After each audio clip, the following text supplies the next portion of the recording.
Hello, and welcome back to another episode of Arcadia Unbound.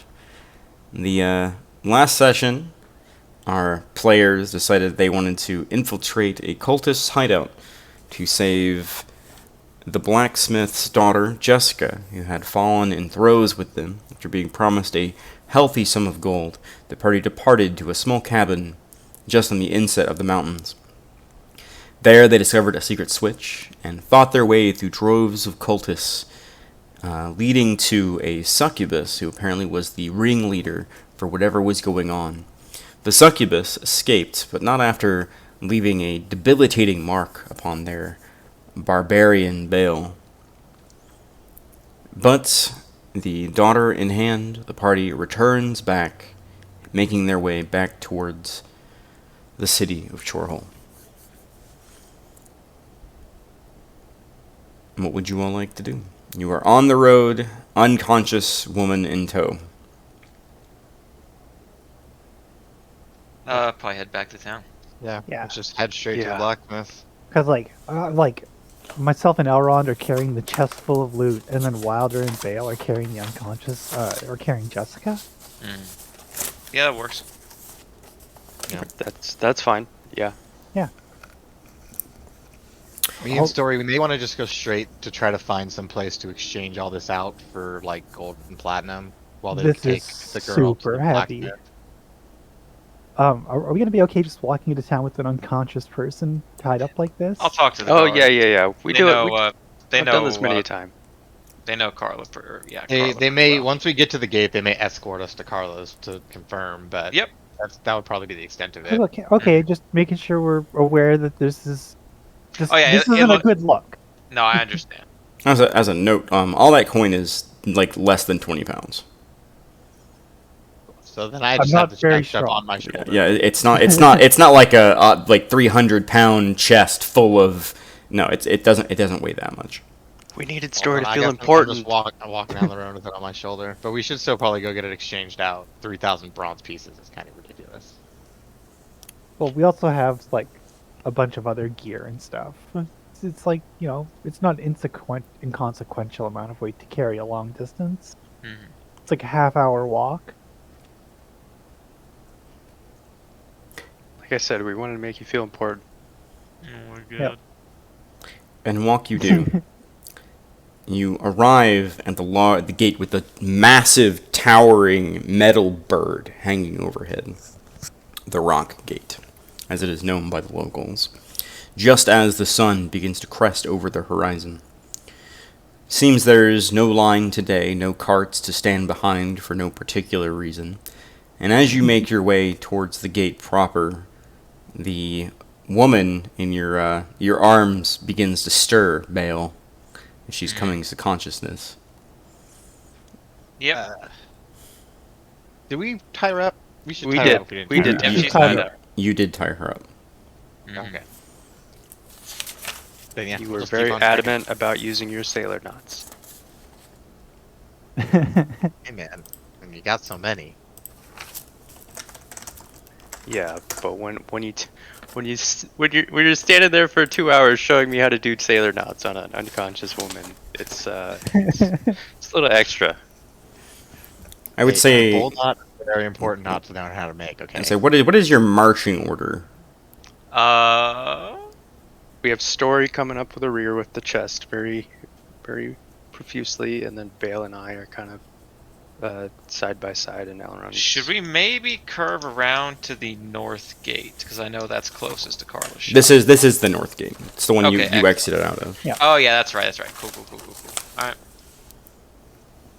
Yeah, just probably Bale and Wilder up front. I'll be flanking them with Story right behind them. Okay, so I would say that Elrond and Story would notice her start to stir, being like kind of slung over Bale's shoulder. I was gonna say, she's waking up. This is as you all are approaching the gate. You're not quite there yet, and it's still pretty dark. So Okay, so I'm gonna pause and kind of sit her on the ground, like as upright as I can with her tied up. she seems really out of it. Like she's not talking. She goes, you didn't gag her. She's not talking, but like her eyes are kind of like loosely focused. Like you hit her. You knocked Wilder knocked her out real good.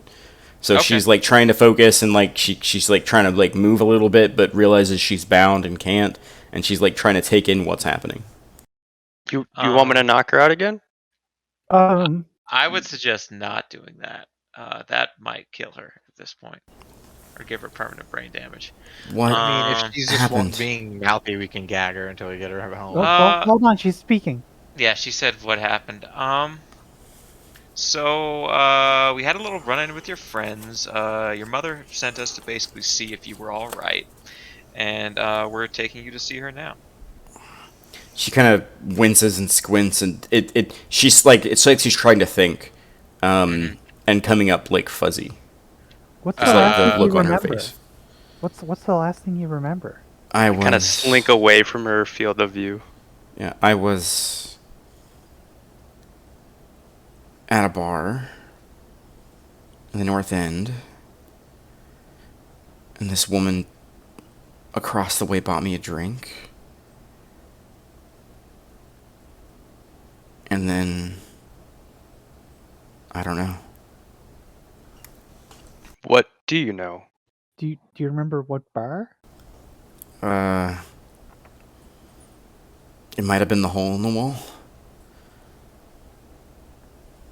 Do you That's remember your name? Jessica? Okay. Do you remember your mother? Yeah, unfortunately. What was the last time you saw her? I don't know, just the other day. You've been Kinda, gone I for ki- 3 I kind years. of, I whisper over to Bale. How long did her mother say she was gone? I don't remember exactly, but definitely more than a day. Can I go? So we are under strict orders to take you directly to your mother. Would you care for some water or some food? No, I'm good, thanks. Okay. I want to insight check her. I want to see if she's fibbing, like if she's lying to us. Like she wants us to undo her rope so she can get away. Sure, make an insight check.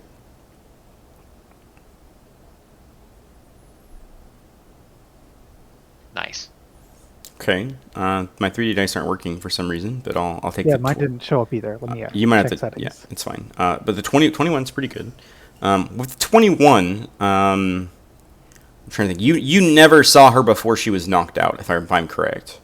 No. So I would say that with your 21, kind of reading into the way she's talking, and like she obviously wants to get out of the ropes. Like you can see her like kind of tensing against them, like trying to like, get out. But like she's not trying to run for it. She's not trying to like evade questions, and so she seems very confused about what's going on. There's nothing dubious. Doesn't seem like she's trying to play us. Yeah, not as far as you can tell. Okay. I think we can let her out of the ropes at least. She can walk beside us and come back into town of her own volition. I Do you don't know that that's the best idea. Do you have any qualms about seeing your mother? Because that's where we're going. Do I have much of a choice? I look over to Bale and kind of point. Not really. Yeah, I shake my head. Listen, once we see your mother, you're free to go wherever you want. But our job is to take you there, and if we don't get paid. Well, I guess we're going there then. All right. Now, if I So- cut your ropes, are you gonna make any trouble? You outnumber me, what, 4-1? I think I'm okay. Yeah. He's not faster than me, Bale. We're fine. Okay. Fair enough. I'm gonna go ahead and cut her ropes. You should untie the ropes because ropes. Oh yeah. I'll untie the ropes. Good call. This rope's Have- Cutting a valuable have- rope. expensive. She kind of like rubs her wrists a little and stands up and is like, all right, well, let's go. Yeah, Alright. pull that here. I would say we approach the north gate then. I'm gonna keep my eyes on her the whole time. Okay, no problem. So yeah, as you approach the gate, the two guardsmen just take a note of you. You slip on through into the early morning light that pours into the city. and you make your way through the slowly waking up city of Chorhol. The town's sleepy denizens slowly begin to move throughout the city streets. You pass by some groggy vendors beginning to open up their stalls, pulling their wares out of boxes and setting them on small stands.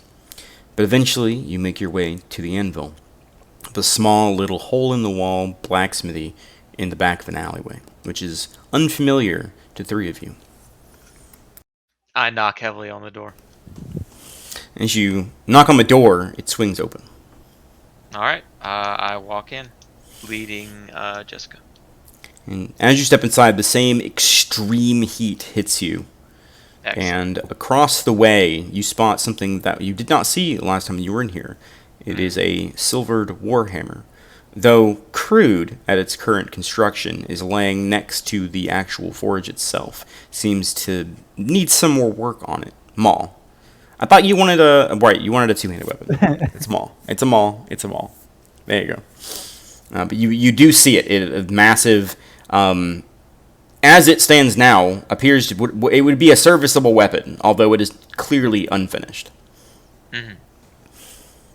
And as you step inside and glance around the rest of the interior, you do see Carla kind of sitting behind the counter with one head kind of cupped around the top of her head, one hand cupped around the top of her head, a mug of something steaming kind of on the counter in front of her, and she kind of looks up and stands up to meet your gaze. I assume this is your daughter? Yes, that would be Jessica. Hi, Mom. All right. Carla kind of gives her a look. Jessica kind of steps forward, kind of like sheepishly. Mm-hmm. Carla like turns and looks towards a set of stairs that lead to the second story. And Jessica kind of just like nods and goes upstairs. All right then. Well, I suppose that's been taken care of. Yep.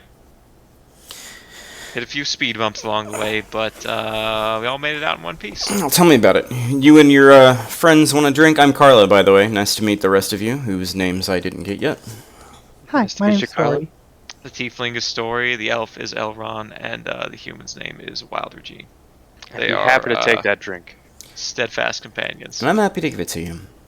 She kind of leans over the counter and grabs some mugs from underneath, sets 5 mugs up, and begins to fill them with a rather small keg, just sitting behind the counter. She then sets them out in front of you. All right, well, I guess I owe you guys some money. Hang on. And she grabs a small box and sets it on the counter. Should be in there, a little extra for your trouble. And your weapon should be done tomorrow. I mean, you can take it now. You can fuck up some skeletons with this shit, but like, it'll be done tomorrow. I'll take it when it's ready. No rush. All right. How much platinum each do we add? 25? There is 110 platinum in the box. Ooh, bonus. All right. So 20. We each get 27, and then someone gets 1 extra. Well, we have We change. each get 28, and we all get 1 extra. Oh yeah, that's So we get right. 1 extra. No, yeah, change. Story's right though. We should just break it up into 3 gold, 3 silver. Well, it's 10 platinum, Okay. or like 10 gold to a platinum. So 10 divided by 4. Yeah, we'd get 2 each, and then there'd be 2 left over. So that was split into 5 silver each. So what happened? So ran into a few cultists, just as you suggested. Yeah, they seem the type with the fucking hoods and shit. What we did not bank on was the succubus. Oh. Or the imps. Imps, pesky little bastards. The poison kind of packs a bit of a punch, from what I'm told by my companions. I did not feel the bite myself. Yeah, I felt it real good. Succubus, huh? Yeah, it wasn't all bad though. She gave me a kiss to remember her by, and I gesture at the horrific bruises across my face and neck. All your fucking blood vessels and your face and all your neck are all like blackened, and it's pretty grody. Oof. Well, got paid. It's pretty good. Yep, sure did. You might want to check up with Jessica. She We're gonna have a like, long talk. She didn't seem like she remembered joining a cult. From the sounds of it, it seems like she may have been seduced. Yeah, Or runs in the charged family. with I get it. something like- I'll talk to her. Don't worry, I'm not gonna hurt her or anything. She's my own flesh and blood. Yeah. Well, make sure, give her plenty of water over the next few days. She took a pretty hefty smack on the head. She got bonked pretty good. And she can walk on her own. She's fine. I Yep. gleefully present the giant's maw. I'm like, Oh my she took God. a pretty good hit from this. Nice. Ooh, can I see that? Yeah, here you go. She kind of like picks it up and gives it a few swings. Ooh, magic. I like it. Yeah, I do too. That's weird though. She kind of like takes it and like turns it in her hands. Huh. I haven't seen And she kind of grabs the head of the mace. I haven't seen anything like this before.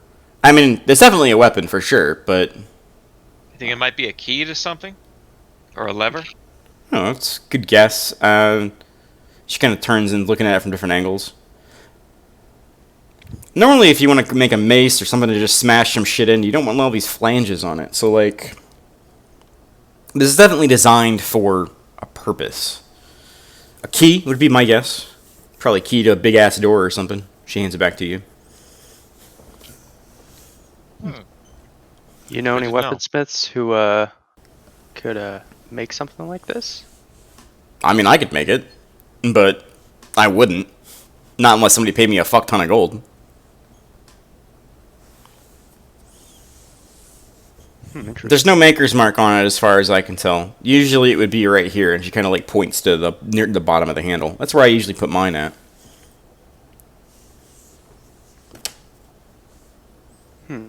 Any idea to find some more information on this?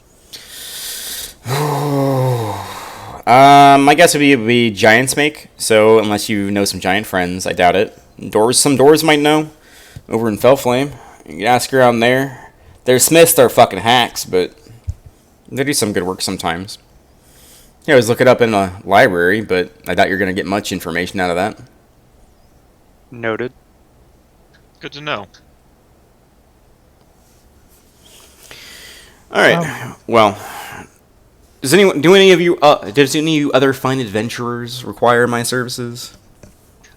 Just maybe if you know any word about anyone looking for some heavier work.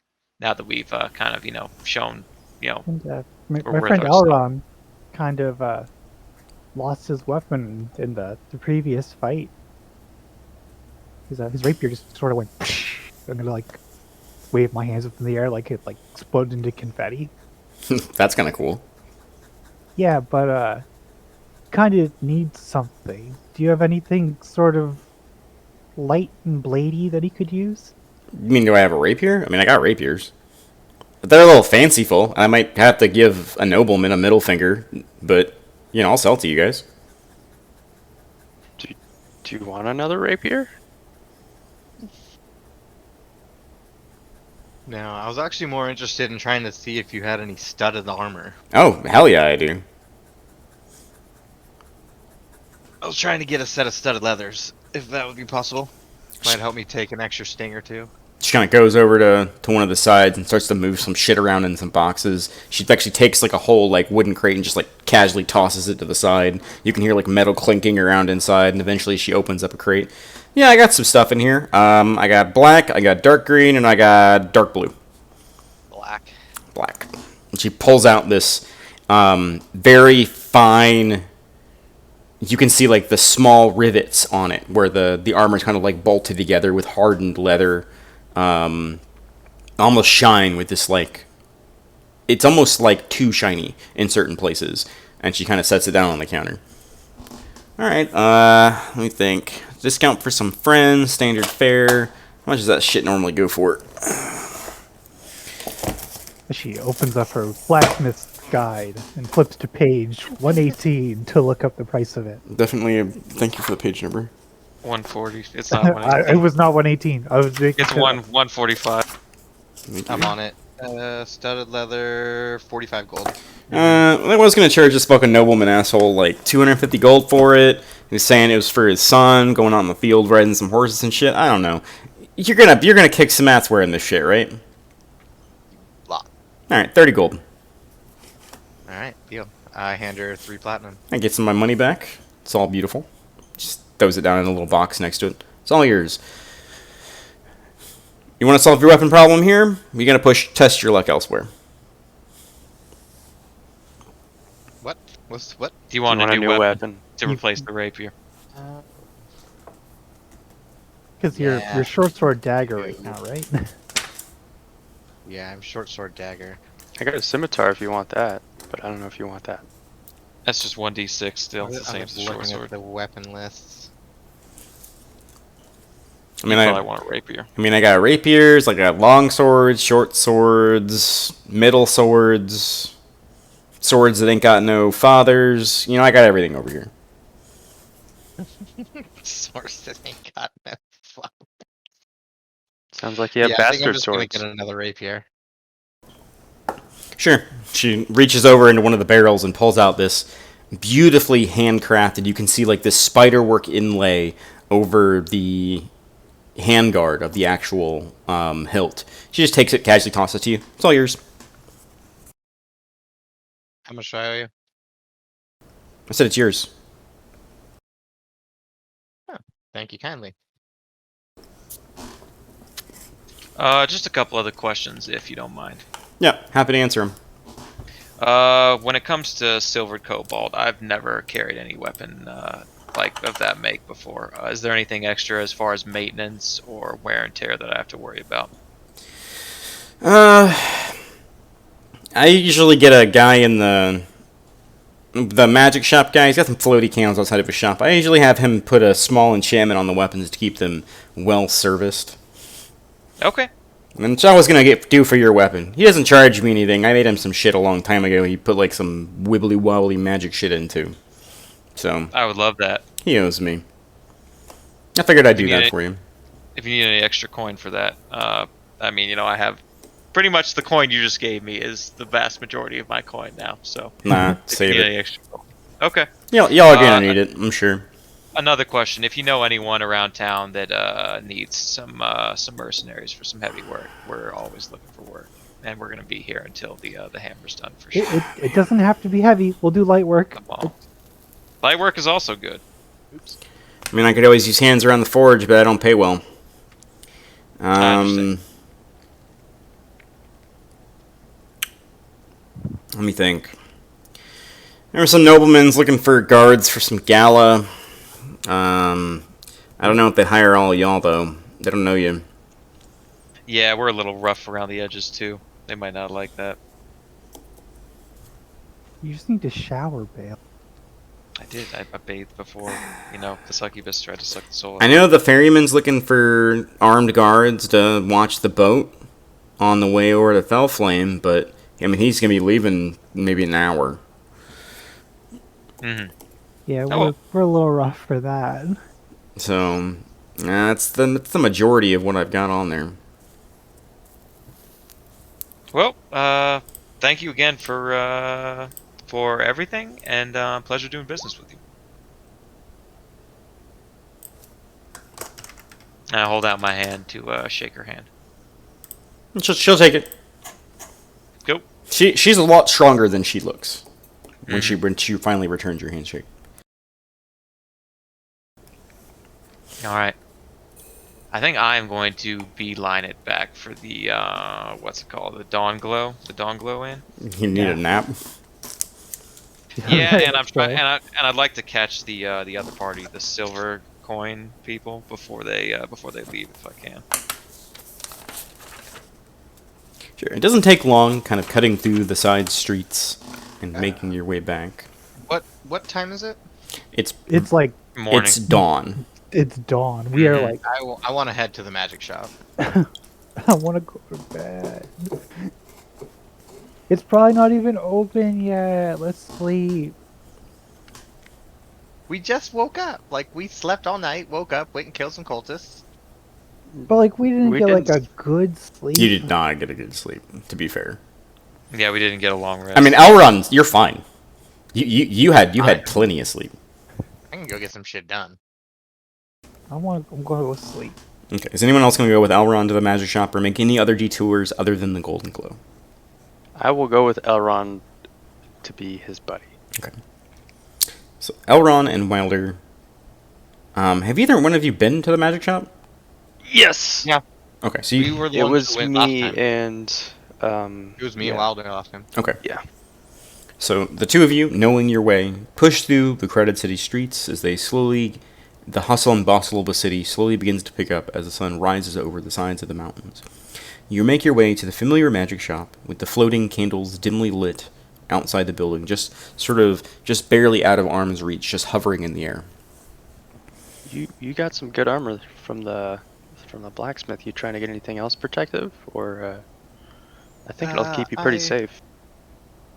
I'm looking for something to cast a spell, and I kind of look at Wilder, and I'm like, you can look at it later if you want to, but not now. And I pull out my ritual spellcasting book out of my backpack before we go into the shop. I kind What of he- flare a little bit of my eldritch magic from my fingertips. I'm like trying to do a little bit more spellcasting then.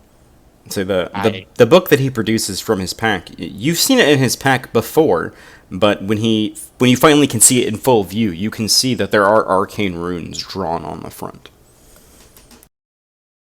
We'll get you spellcasting in the no time. Hi, there's a lot of useful spells that I can come by. I'm trying to get one in particular in here. Oh, what are you going for? Well, it's just one of the ones I've deciphered in the book, but it requires a lot of materials to produce. Okay, yeah. Let me know what we'll be looking out for, and I'll give you a hand. I guess we just we go into the magic shop then. Yeah. You enter into Spellbound. Its shelves still pretty bare, remarkably similar to the last time you were in here. The elven wizard in the robes that constantly flow looks up from behind the counter. Ah, welcome back. Decided to make a purchase, have you? Hey, I approach the counter and say, I'm looking for some charcoal and some herbs to produce a ritual to try to find myself a familiar. Ah, I'm familiar with this sort of spell. I do happen to have the materials on hand, provided you're willing to pay the cost for them. Of course. Alright, and he stands up and walks over to the side and pulls a bundle of incense and some charcoal off of a shelf and kind of brings it back and sets it down. This should be the requisite materials. And he kind of reaches underneath the counter and pulls out a small what it looks like a brass cup. He sets that down as well. This should be what you require for that particular spell. Yes, and if you'd have it, I'd like maybe 2 more spare sets so I could do this a couple of times later if I need to. Of course, that would be easy enough. The burner, of course, is reusable, but Yes. if that's all you require today, that will be a mere 30 gold. 30 gold, alright. I hand him over the 30 gold. Or, well, I hand him 3 platinum. It's easier. Easy enough. And I was also wondering if you had any scrolls that could be cast as rituals that I might be able to take a look at. He thinks for a moment, and you watch his eyes kind of move towards that stack of scrolls that are kind of in the wall. I don't believe that I do at the moment. Actually, and he stands up, and let me see if this is a ritual spell.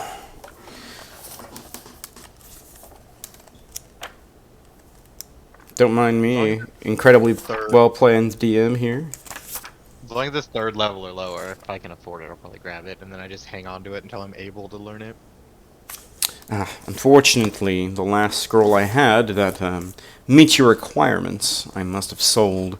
The remainder of them that are here, I do not believe are spells that can be conjectured through ritual.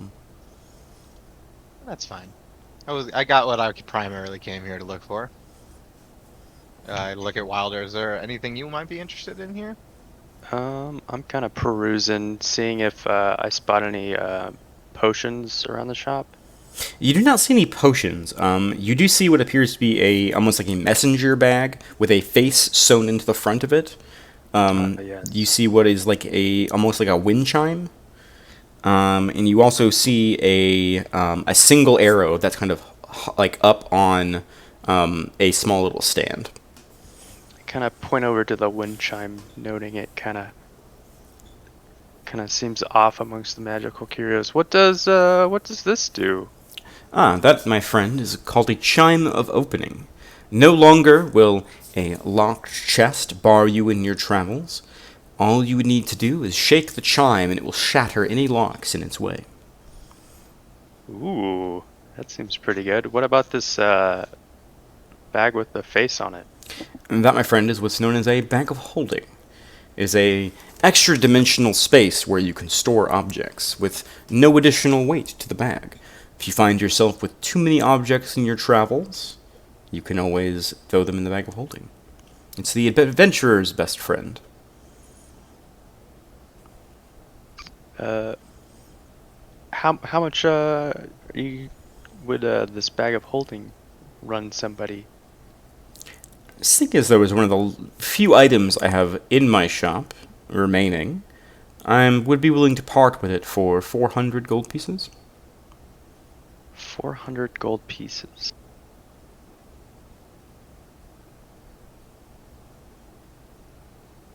One second, doing mental math.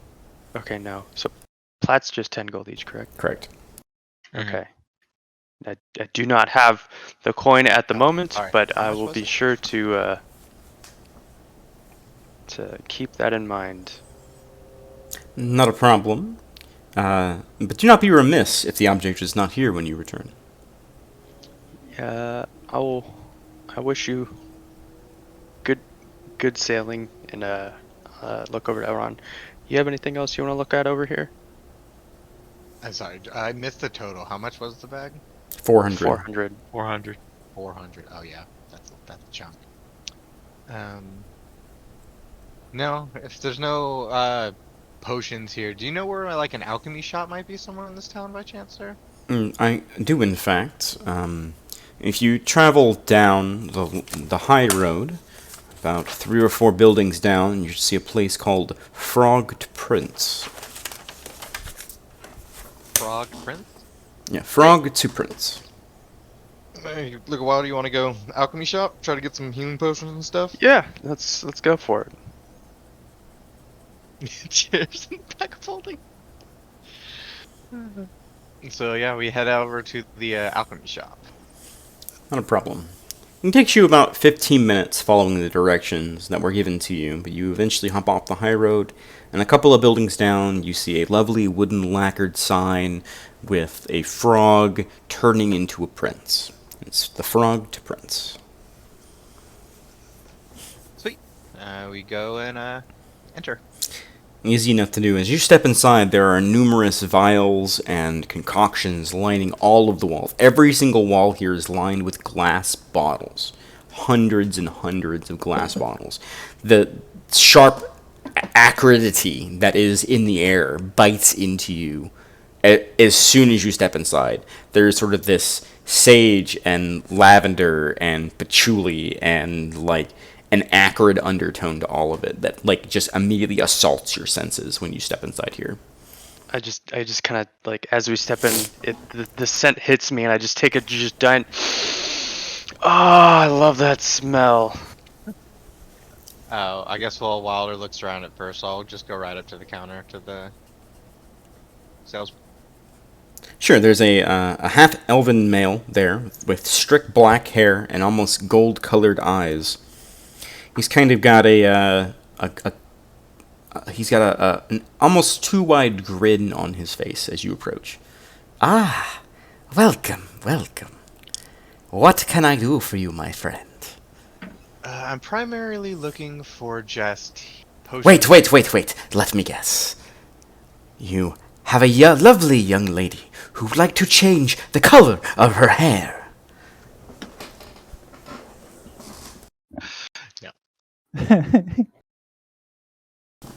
I have numerous products that could take care of that sort of thing. Well, if I meet a young lady that wants to change her hair, I'll keep that in mind, sir. But I'm hoping to try to find some potions of healing if I could. Ah, yes, healing potions. Potions capable of closing even the most heinous of wounds.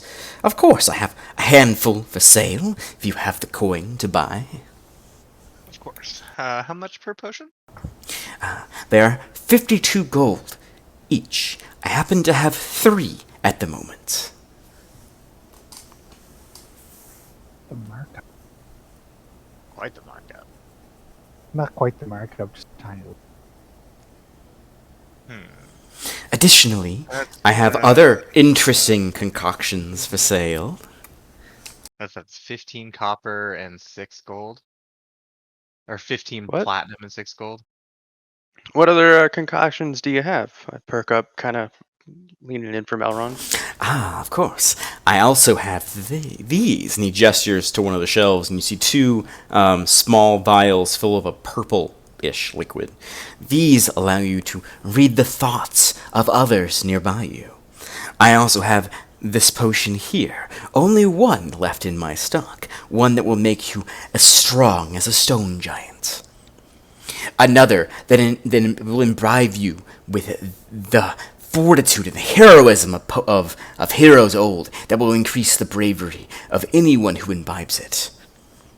Additionally, I have one potion that will allow you to resist the crackling lightning that some creatures of the far north use to snare their prey. How much for the lightning and the potion of giant strength? For the giant strength potion, I'm interested in it for 300 gold. For the potion of lightning resistance, 200 gold. I kind of wince as he says the totals in succession. We need to do a few more jobs before we can start buying stuff like that. Do you have any ink? Of course, I have wondrous types of ink. I even have the special ink that wizards use to inscribe spells into their spell books. Or if you're looking for more pen ink, of course, I have created a few blends of different colors that you might be interested in. I would. My stock is running a little bit low as I kind of show him my little near empty inkwell. Easy enough to take care of. It will simply be 2 gold pieces for a refill of your ink. If you'd like special colors, it'll only be an additional 2 silver more. Yeah, I'd definitely like a refill on my black ink. And do you have blue? I can do a vial of blue ink for only 2 gold and 2 silver pieces. Okay, yeah, I'll take the black and the blue. So that's 4 gold, 2 silver. That is correct. All right, cool. I'm deducting. And you, my elven friend, are you interested in buying some of those healing potions? Yes. Should I just buy all 3, and then if one of you guys want one, you can just give me some platinum? How much are they? It's 52 5 gold. platinum and 2 gold per. So It's up to there's you. 3 of them total. Yeah, fuck it, I'll Oppose- buy one. You want one? Because I can afford to buy all 3, but I'm probably only going to buy 1 for myself.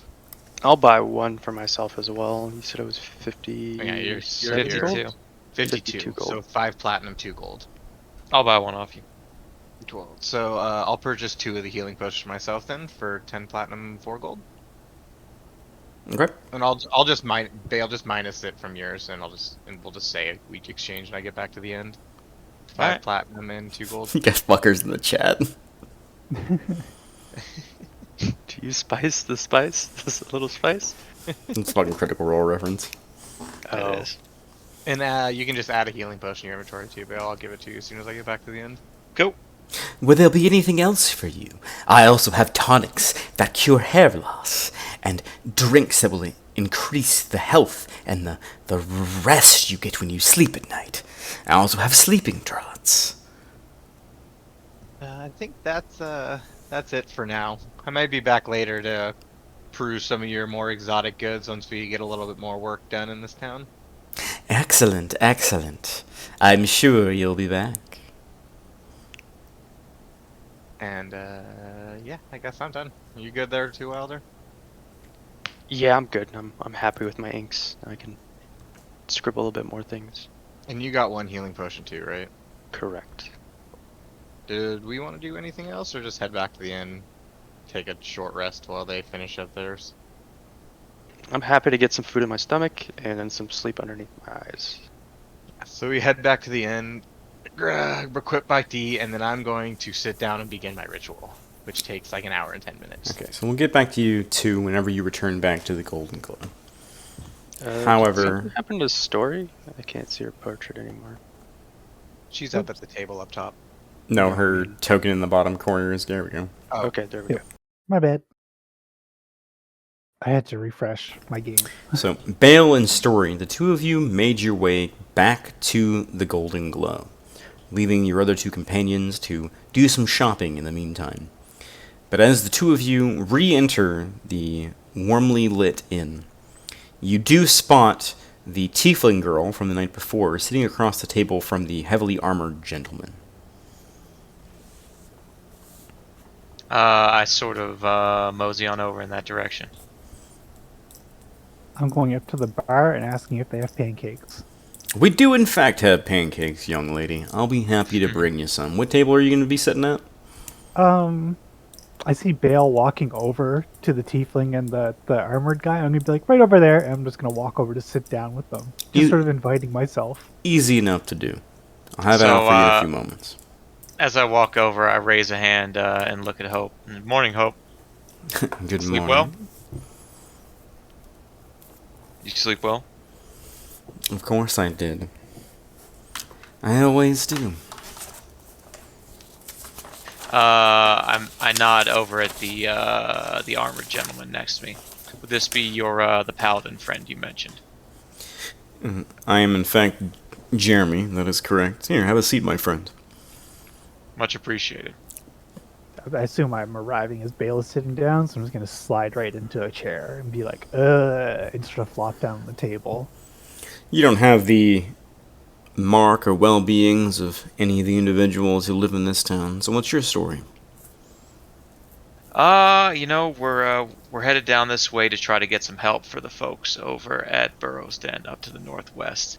They're in a pretty bad spot right now with the with the scar and the hordes of skeletons and all that. They're pretty close to ground zero. There's already been a few villages lost. It's good to know the Burrow's Den has made it at the very least for the moment. I give them a level look. They're under siege. I'm doing what I can we are doing what we can to alert the Duke whose fiefdom is Burrow's Den. And I hear he's a good man, so hopefully he should have the resources to send some guards that way. Which Duke? Yes, man. Kismis, yep. Kismis is a good man. If he got your message, I'm sure he'll be sending reinforcements. Good to hear. Hope we got it. Your friend Hope tells me that you are headed to Fellflame Hold with the intent of finding a way to close the scar. He gives... You mentioned Yeah, you he- had some kind of ideas on that. Yeah, as you are talking, he kind of turns his head, looks at Hope with like this confused look, and then he turns back to you. We are indeed headed towards Fellflame. In fact, we're getting ready to leave. The boat will be leaving in a little while. We just figured to grab some breakfast. The rest of our companions have already moved ahead. So, what ideas do you have as far as closing the scar? Understand, I seek no credit in this matter. I just want to see the problem solved. Yeah, credit doesn't matter. Again, I think we're in the same boat there. We both just want to take care of this issue. And I myself am looking to go to Fellflame Hold to talk with the Dwarven Magisters there. Apparently, there's been some rumors and speculation, at least in Chorhole itself, that they might hold the answers to what we need to do in order to get this taken care of. I nod. Good. We'll probably be heading that way ourselves here in the next few days. But we'll see about making a little bit of a coin while we wait. Well, we're happy to see you there if we've not moved on whenever with whatever goal we have. But apparently the Magisters are trying to bring people together to try to get as many heads in on this problem as we can. Me and my group are just happy to help. Well, Good. he's happy to help. I want the coin. Hope. My village was destroyed, thanks to whatever caused this. I just Or he's want, gonna look real guilty. honestly, I just want to see the scar closed, and whoever is responsible for it brought to justice. I nod. Good. That's all good. I hope you get your wish. Thank you.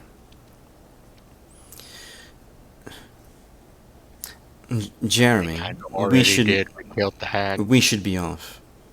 You're right. I'm sorry we have to leave so soon. Please enjoy your meal. I don't pick my head up off the table, but I still wave by. I'm just sort of like waiting for pancakes at this point. You two, safe travels.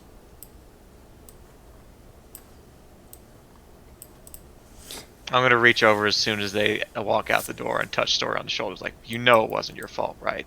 Like, it was a fucking hag that did it. You know Well, this is not on you. If I wasn't there, it wouldn't have happened. Yeah, Right. but that doesn't mean you're responsible. Maybe. But like, she's already dead. Like, they're gonna want to punish someone. If it comes down to it, I'll tear that pansy apart. Don't even worry about it. Okay. I pat her again. Just remember, sometimes the shit goes bad. You do what you Excuse can me, to miss. mitigate. Did you order the pancakes? Yes, I would have. The serving girl sets down a plate of pancakes along with a small carafe of syrup on the table. I'm gonna like pour the whole thing of syrup on my pancakes and just. Oh my god. Oh, that's all right. Should I get you some more syrup? No, this will be good. Okay. It's like a big pool. Yeah, it's just of syrup. it's just the Yeah, massive. it's like pooling. Oh, all right. If there's anything else you need, for you, sir. Maybe some eggs if they're available. Oh, absolutely. Fresh. How would you like your eggs? Sunny side up, please. Easy enough. I will be right back. As soon as she's out of earshot, I lean to Story and say, listen, sometimes the shit just goes bad. You do what you can to mitigate the damage and fix the problems that are caused in the wake of it. And that's all we can do. Oh, I guess. I just came out here to be an adventurer to solve a problem, not make more problems. Listen, what you did was an honest mistake. What the hag did, I don't speak giant, but I'm guessing was malicious in nature. We do what we can to solve, again, things go bad sometimes and we make mistakes. We all make mistakes. We do what we can to fix them. That's all we got. I just wish I was as good at adventuring as you all. Hey, you've come in clutch a few times. We wouldn't have made it out of a few of those fights if it's not for you. I guess. Remember Burrow's Den when we broke out? You nuked like 4 skeletons at the same time with that shatter spell. I can't do that. I'm gonna answer with like a mouthful of pancakes and be like, I really try hard. It shows. I'm just gonna like look at like the exploded veins on my exposed forearm and be like, Jesus Christ. I'm gonna have to get some sleep here pretty soon. Give me a medicine check. As you're kind of looking over. Me? Okay, this is gonna go great. I say, Story. Now that you see you watch him do it, you can make a medicine check as well. As you literally watch him like pull out his arm and take a look. I accidentally. Well, it's double 18, so. Story. Damn it. Yeah, It looks bad. Bale, this is the second time you've taken a good long look at these veins, and they're slowly receding. Like you can tell, it's getting a little better. It still looks really bad, but it's getting a little better. I got like my cheeks full of pancakes. I'm like, you want me to heal that? I don't know if you'll be able to do anything, but you're welcome to try. All right, I'm gonna cast. I'm gonna burn another, my final second level spell slot. I'm gonna cast Healing Word. I'm gonna say, "Pancake, heal you." All right. Oh, I accidentally cast that at first level. It's Whatever. it doesn't matter. So you swallow up the pancakes and say the healing word, and you watch as the magic kind of flows out from your hand towards the wound that's like kind of infecting his arm, and the magic almost seems to like sheet off of him. Yeah. I'm gonna like finish swallowing. There's something that is literally repelling the healing magic. Mm-hmm. That seems bad.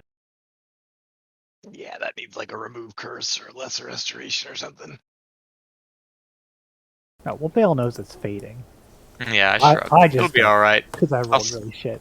I'll sleep it off. I'll sleep it off.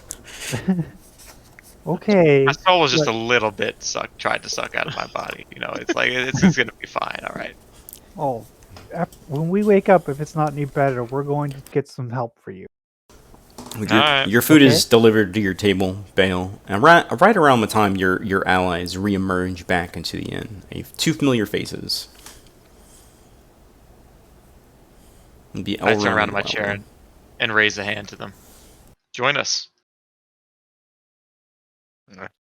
Approach the bar and order some like sausage, eggs, and drink, and then I head over to the No problem.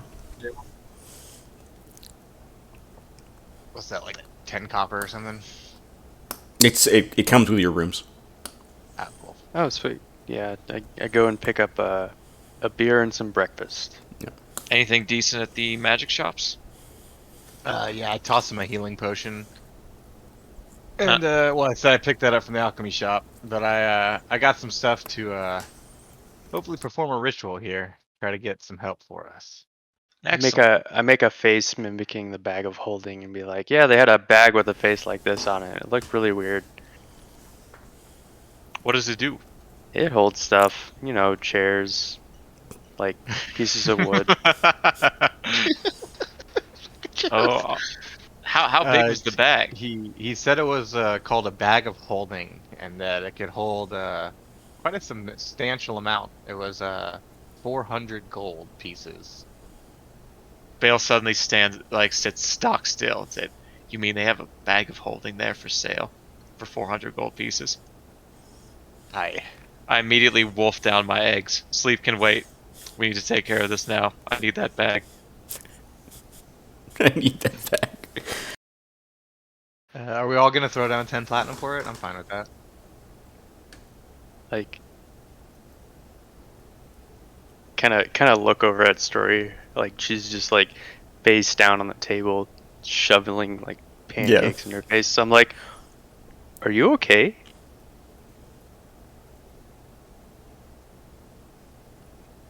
Story. We just talked to the. Is that a no? We just talked to the old ice smith coins. You know, the other group of adventurers that the tiefling belonged to. Turns out their leader, the paladin, his village was destroyed by some of the undead caused by the scar, and he has vowed vengeance against whoever's responsible. I kind of begin to kind of like poke and prod at Story. I'm like, yeah, it'd be a shame if one of us was responsible for all this undeadness.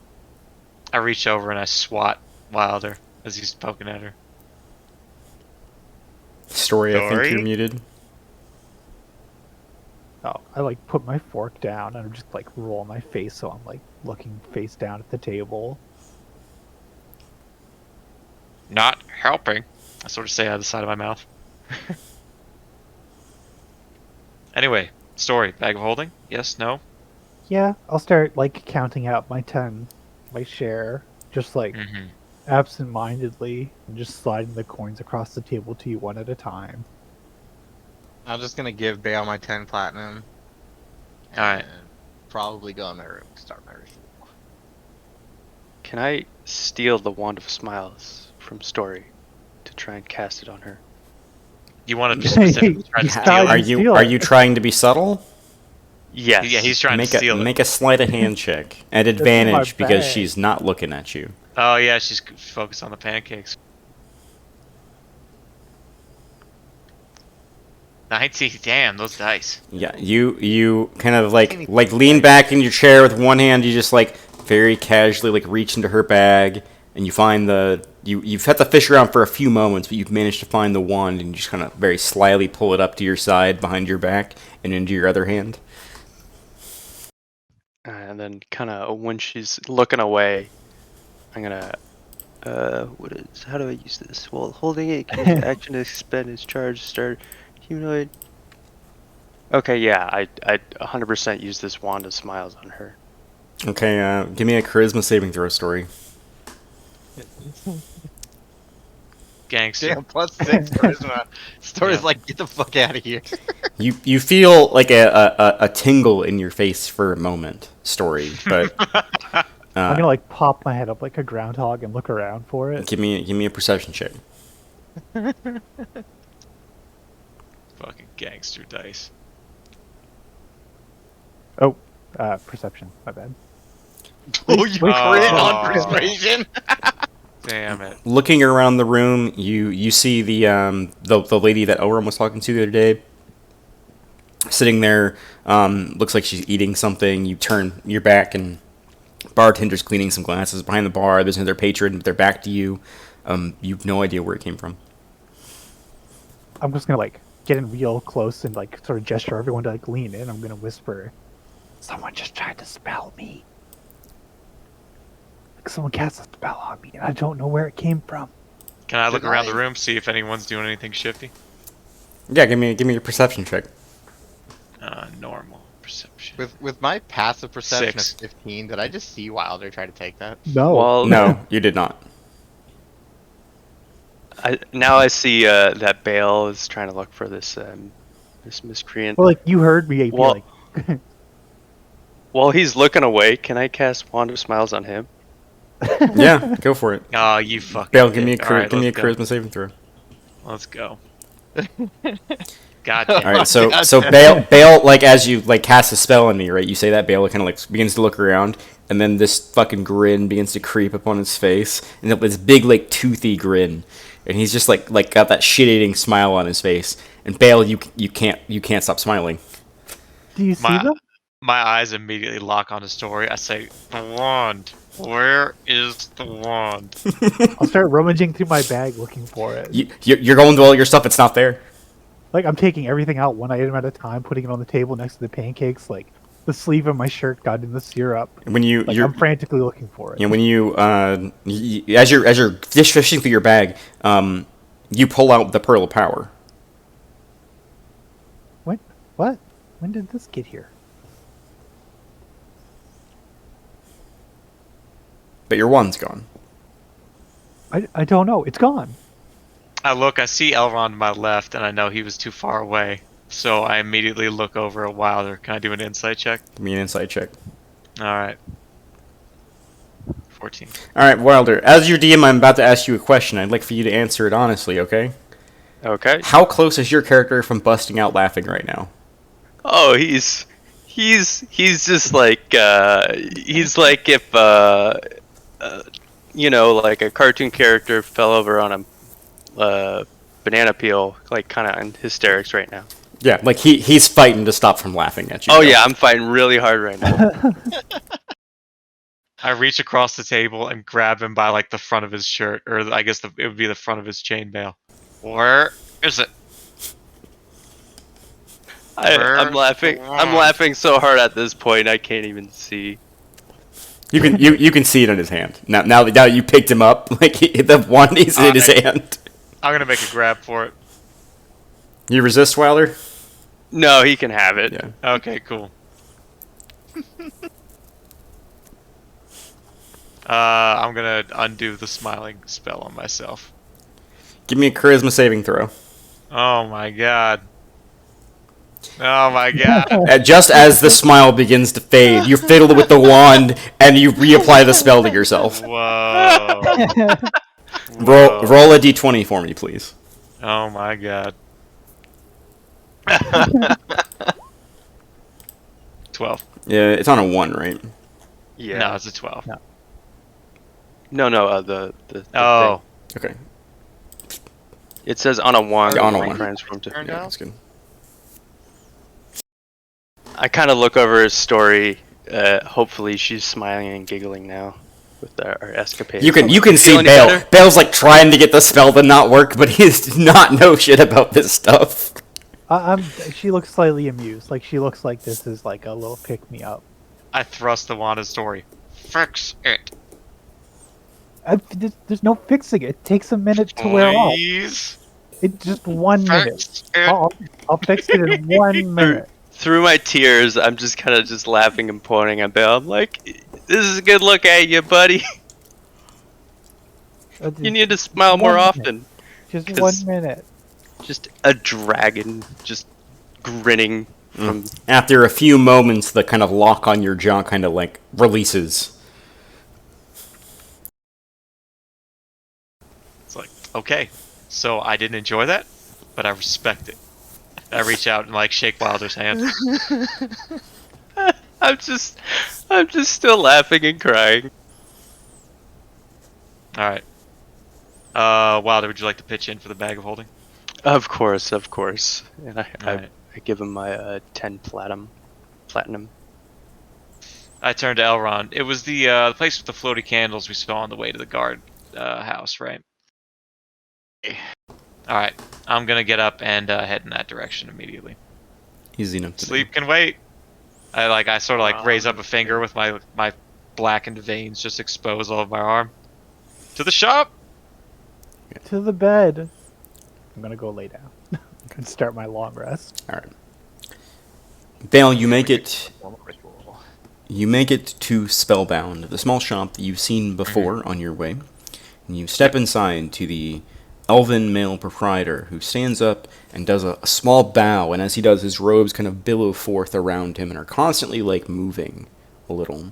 Says, "Welcome to Spellbound, my friend. Your first time? What can I interest you in today?" It is my first time, but I had a few friends happen in here earlier, and I'm told you have a bag of holding for sale. I do, in fact. And he gestures over, and you can see what appears to be like a small, like, messenger bag with kind of a face sewn into it. How much for that? It's 400 gold pieces for the bag. 400. Oh man, you're breaking my balls. You're breaking my balls, friend. Is any wiggle room there? We're talking money in hand. I'm ready to buy this thing right now. Just give me a little bit of wiggle room. Give me a persuasion check. All right. Hopefully I don't roll shit again. Yep. there we Hey, go. got him out of the way. Well, seeing as though if I manage to sell off my entire inventory, I can close up shop until I get more. 390 gold pieces. Alrighty. I will hand him 39 platinum. It's been a pleasure. So wait, one sec. That's 57 minus 39 is 18. Yes. Got it. Do you have anything else? I'm looking for something specifically. So, I've been getting into a few fights with some magical type beings lately, and I've had magical fear inflicted on me once, and I've been like seduced by a succubus another time. Do you have anything that might help me resist effects like that? Might help me out in that regard. Other than a chastity belt, let me think. Oh my god, this fucking guy. I do not have anything in my stock currently. I do have something on loan that might shield you from mental effects, but I do not know when it will return back to me. Fair enough. What kind of item would this be? It is a ring of mind shielding. Oh, lovely. We'll be in town for the next few days, most likely. So, we'll be staying at the Donglo Inn. I would be very interested. Just to ask, what would the price point be on something like that? For the ring itself, it would be about 500 gold pieces. Mm-hmm. However, it only protects you from individuals that wish to probe into your thoughts. If you're looking for something to protect you from the mental influences of others, I'm afraid that would be a little out of my purview. Okay, good to know. But if you're interested, can I get your name? Bale. Bale. He takes a long look at you for a few moments. I'll be sure to notify you whenever the ring returns to me. I appreciate that. Have a pleasant day now, sir. And I'll walk out of the shop. Easy enough. Bag of holding in tow. So you have this small messenger bag kind of strapped around your side. Cool. So I am going to head back to the Dawnglow, I think. Easy enough to do. In that time, you're still doing your ritual. Wilder, what are you up to? I'm finishing up my beer, waiting for Bale to kind of return. Okay. He eventually does. It takes him about 20 minutes. He's been gone before he eventually returned.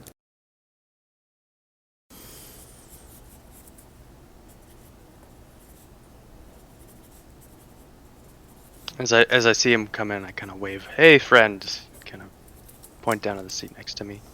Yep, I walk right over and plop down next to him. Still awake, I see. Yeah, figured I'd wait up for you just in case you ran into any other mischievous wands of smiles. Yeah, well, that's very thoughtful of you. I say with I immediately roll my eyes to the ceiling.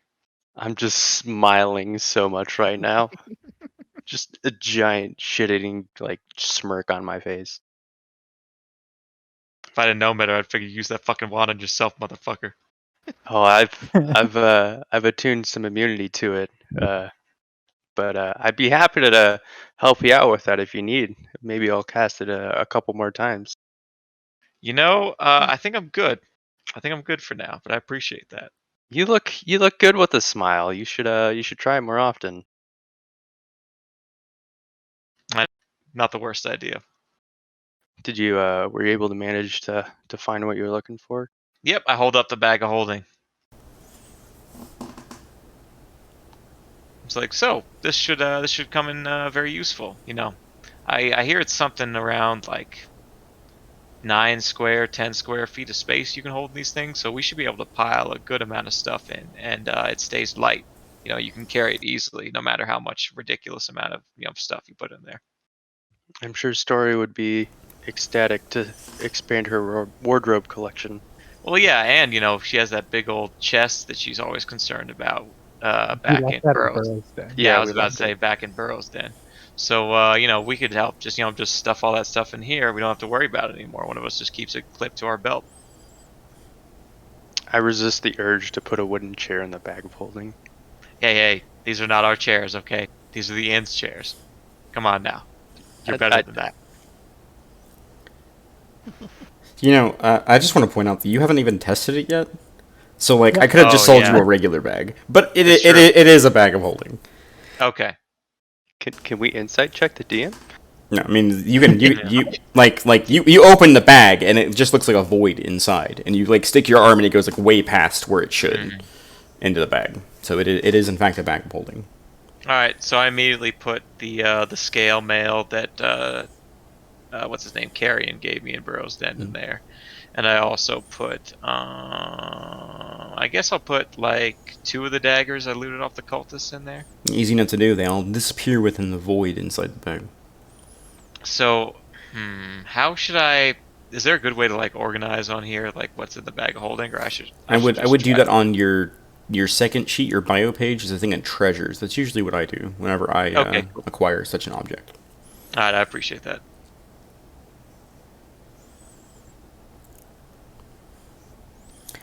Elrond, as you trace the runes described in the book that you finished transcribing, you burn the incense and you begin the ritual. As time slowly churns and the magic begins to finally take hold, the orange flame suddenly turns blue for a moment as you watch as the small mote of light kind of floats out of the brazier in the air above you. A formless entity waiting for your command. I say hello. The kind of mote of light kind of shimmers for a moment. And then I know it's like a psychic connection, right? So I just kind of imagine the form I want it to take. As you concentrate your thoughts down to the small mode of light, it begins to shift and kind of become obloid. And then eventually there's a flash of light, and before you, fluttering in the air and landing on the dresser nearby, is a small owl. I turn to it and I look at it and I say, "Hello, Owlin." And like gesture it to kind of fly over onto my shoulder.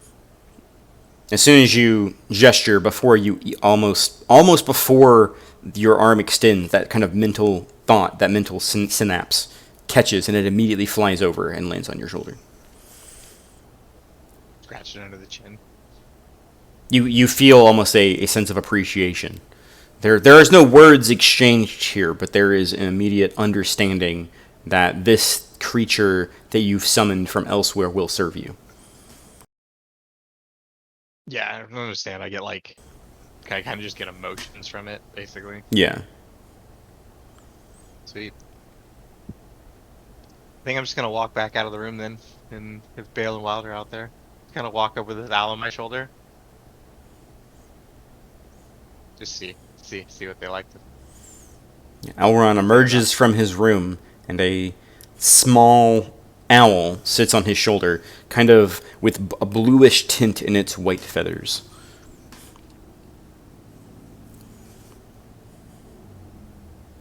Taken aback by this new entity, do I recognize what kind of owl it is? Because that's what I would be looking for. Sure, give me an Arcana check. Would it be Arcana or Nature? Because I don't.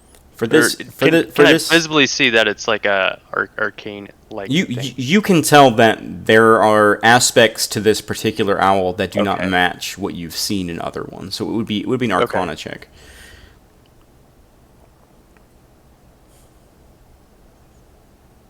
Yeah, with a 20, looking at it, you can definitely see features of a fey nature. Its eyes are almost these luminescent light blue orbs, and the way that it turns its head and is taking in the area around it without making much noise, you can definitely tell this is a familiar of some kind, and a fey one at that. Found a new friend, did you? That's quite impressive. Where did you acquire him? I pull out my ritual book and I'm just like, I found this book some time ago, and it took me a while, but I managed to decipher what was in it. And when I performed the ritual, this little guy showed up. Or little girl? Little guy? I don't know. His name is Owlin. Pleasure to Quite meet an you, Al. impressive familiar you got. I kind of just nod at the owl, and then kind of look back at Elrond. I'm like, Scratch his chin and kind of like gesture that I could fly over to Wilder if it likes. Then flies over and lands on Wilder's shoulder. Kind of pecks the side of his head a little bit, and goes back to just looking around. So this is a fae. This is not technically a beast, right? No. I mean, you can try talking to it. As an elf, when I summon the familiar, it came as Fae because I am Fae. Okay. Good to know. It's like, well, pleasure to meet you, Alden. Welcome to the Fae Fortuna. I think I'm going to try and get some sleep and see if that will help my situation. I gesture at, like, the exploded veins on my face and neck. Oh, Yeah, I kind of look at Bale and I'm like, yeah, you should go sleep that off a little bit.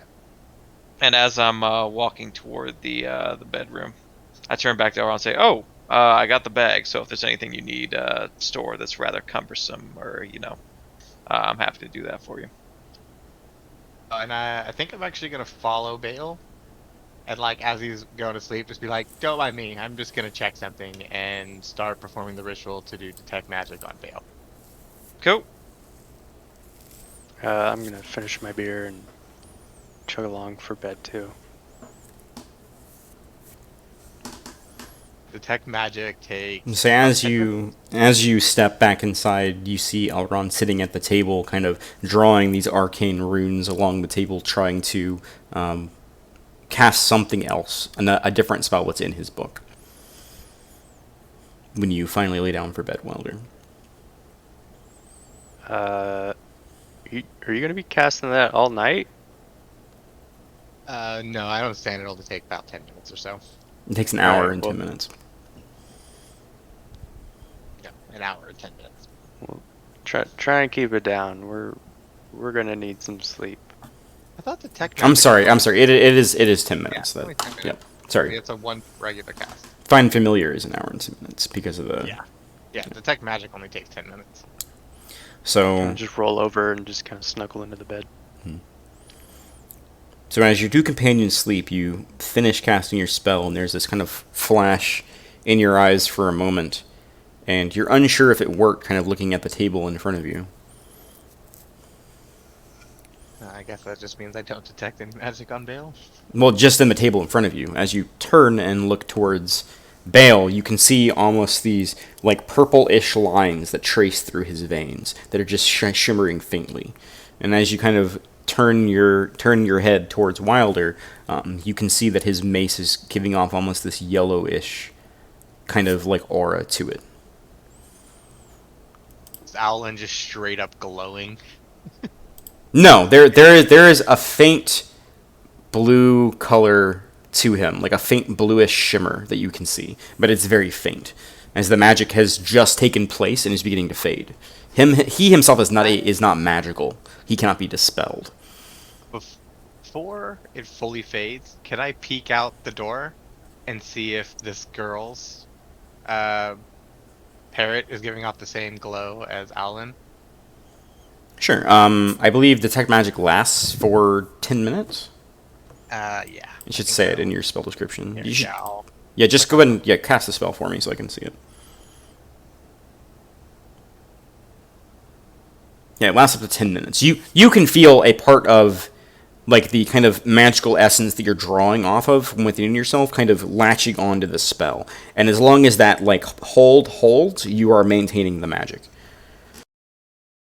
So yeah, I guess I'm gonna come out and because I don't really need to rest at all. I actually got a full long rest before we went and saw things. Then I leveled up, so I maxed everything. Yeah, as you step out into the common room and sweep your eyes around, give me a perception check.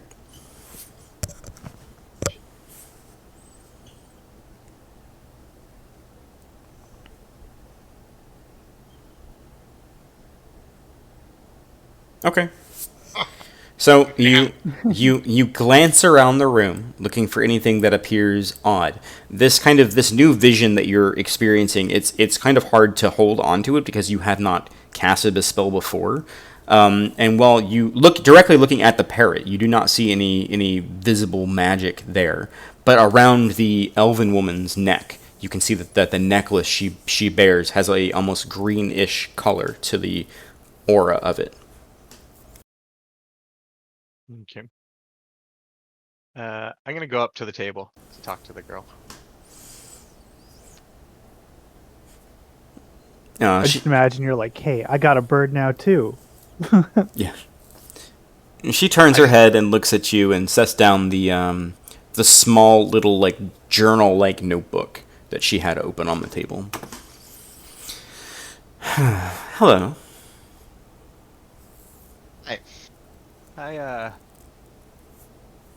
Curious, I think I'm gonna find myself over near the fighting pits tonight.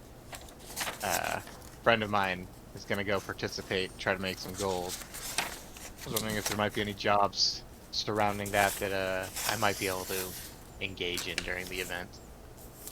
Surrounding that, sort of in the poorer sections, I can't say that I know of any jobs over there.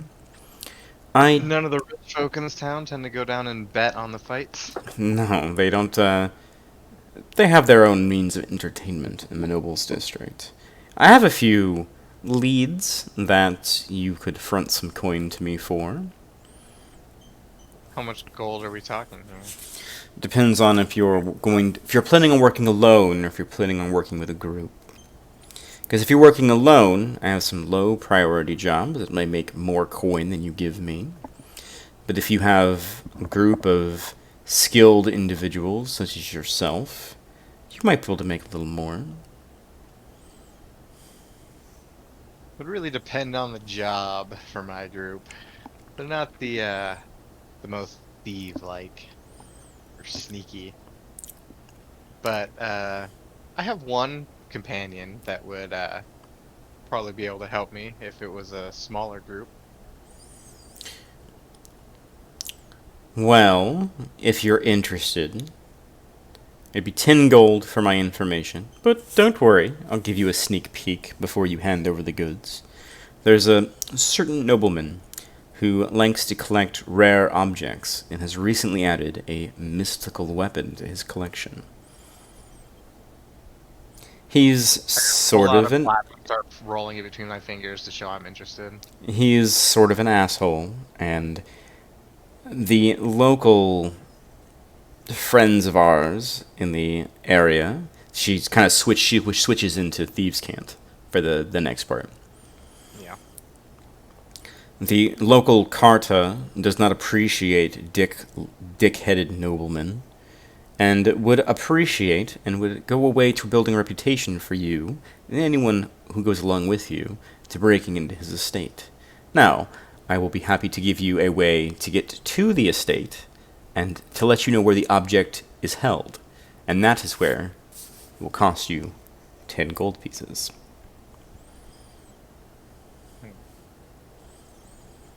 Do you know anywhere that I may be able to encounter this nobleman during the day? During the day, I suppose he would attend court or lounge around his lavish home. But unfortunately, I don't keep a bead on most of the noblemen.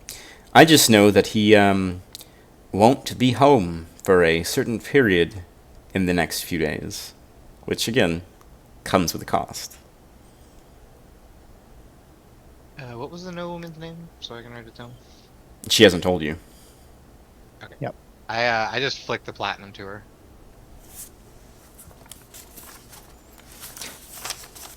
All right, let me get my. Rolling around in my hand. She slyly pockets the coin, and then turns to you. Near the terrace steps, there is a building called Frampt Manor.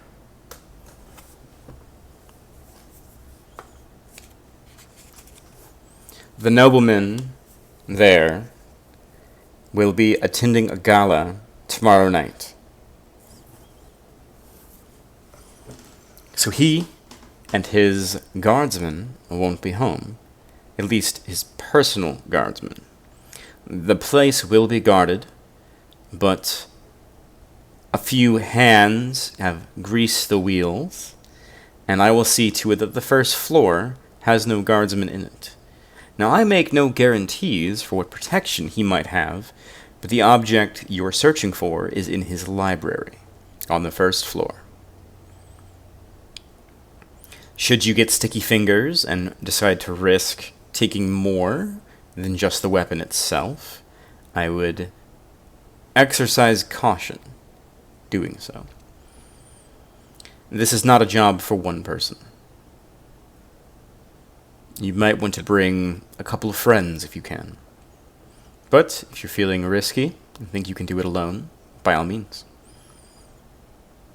Okay. In order to enter the terrace steps, since they are guarded, you can go to the bywalk on the outside. And there you should find a drainage ditch that leads into the sewers. If you take the sewers, and she begins to give you the directions to go inside the sewers, which means you'll have them when you get there, and we'll skip ahead. Okay. And then we'll let you out just on the backside of Frampt Manor.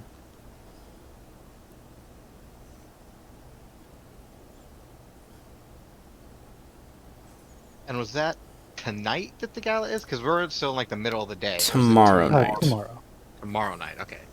So I could potentially scout it tonight and do it tomorrow. You could.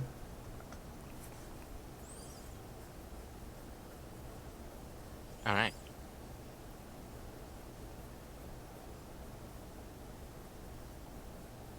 Is that all? And that's all. I thank her and I guess I'll just go off and meditate or whatever until you guys are about to wake up. Easy enough to do. Everyone's taking a long rest, I presume. Yeah. For sure. I think essentially right as it ends, I'm gonna go knock on Story's door to go in and talk to her, as everybody's coming to.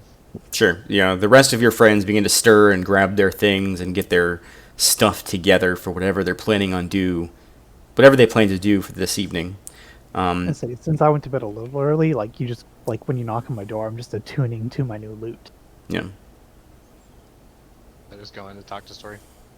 Hey, Hey, Story, what's up? oh, I'm just getting used to this new loot.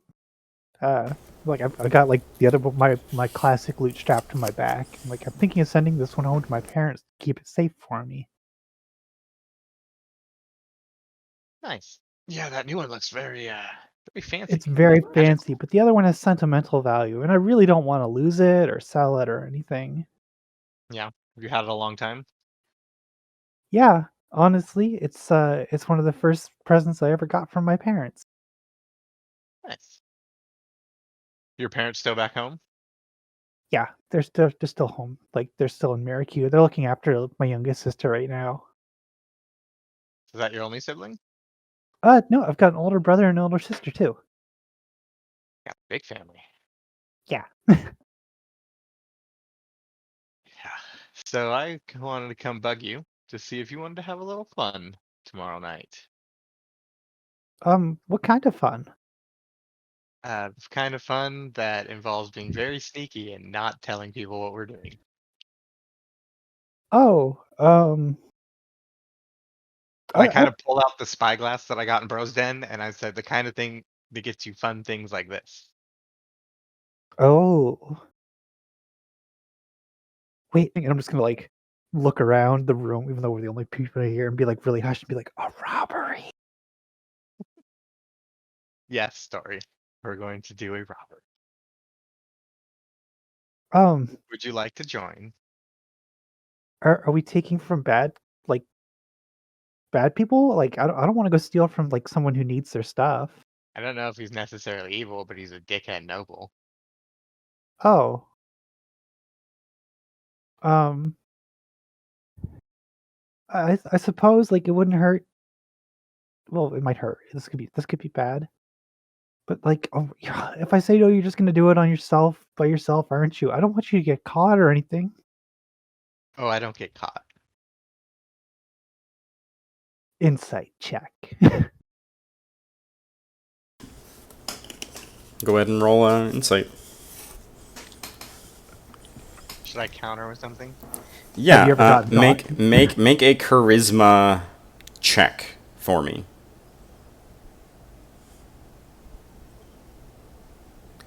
Elron, as your DM, I'm about to ask you a question. Has Elron been caught stealing before?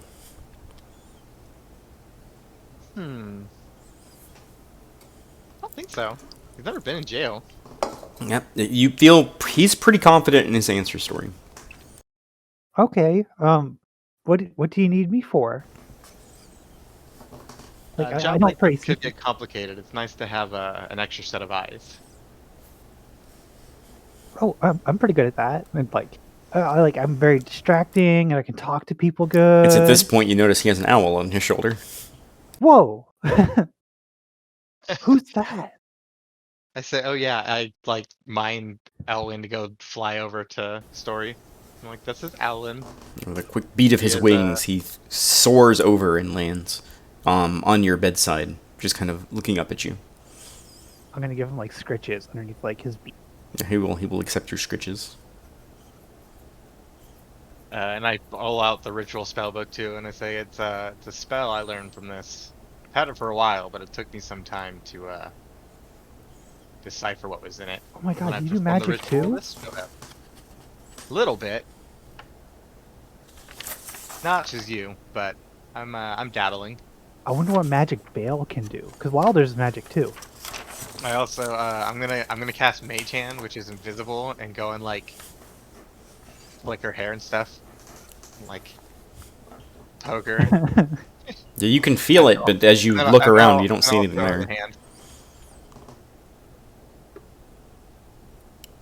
Okay, you're pretty cool at this. And I was like, so what do you think? You want to go steal some stuff from some nobles? I mean, sure. As long as like they deserve it and we don't get caught, Oh, we I'm, won't get I'm okay caught. with it. Okay. All right. And I guess we'll head out into the main area. I imagine Bale and Wilder are probably waking up by now too.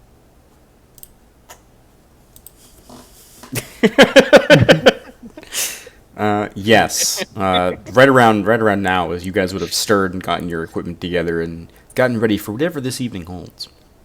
Yeah. So I'm attuned to the song soul mandolin right now, but I haven't had a chance to attune to the lute or the pearl of power. You can attune to multiple items at once. Oh, okay, cool. I'm attuned to both. Okay.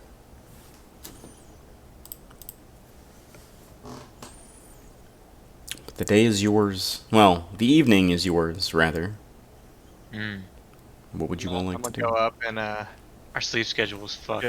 yeah, I know. Get a little bit You of dinner, don't say. and then go sit to the table.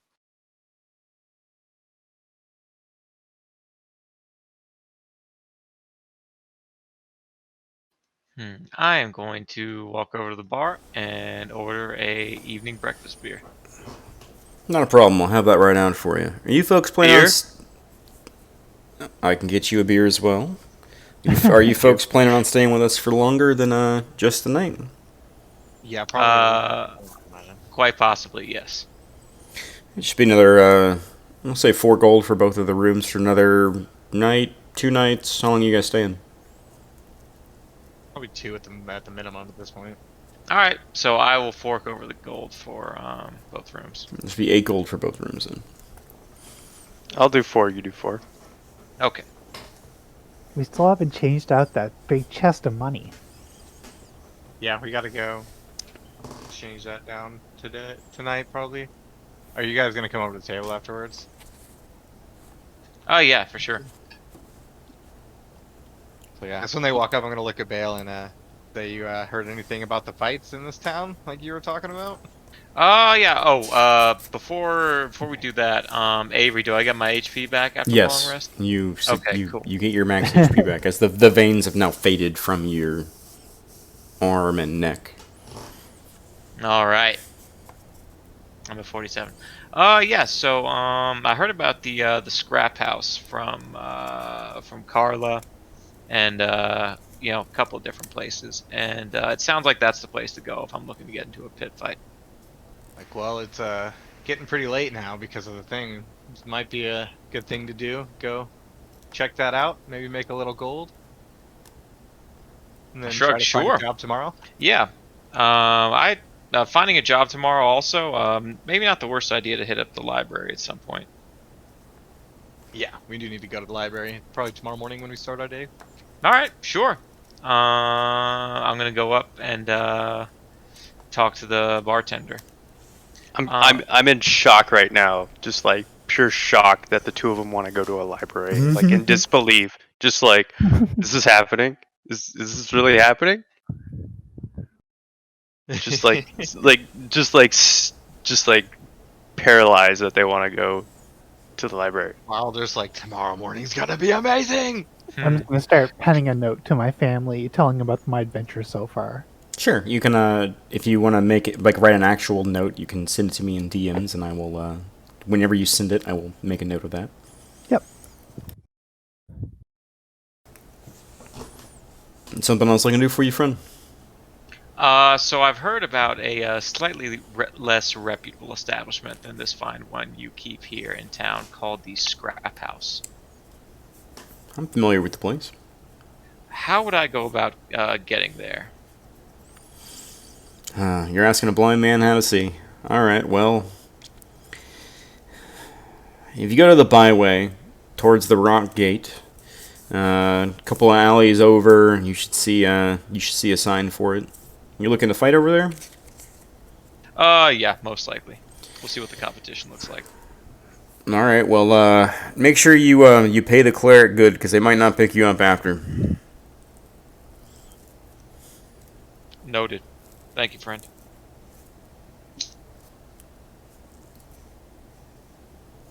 And I'm gonna slide a gold piece across to him He'll palm for it. his trouble. And I walk back over to the table.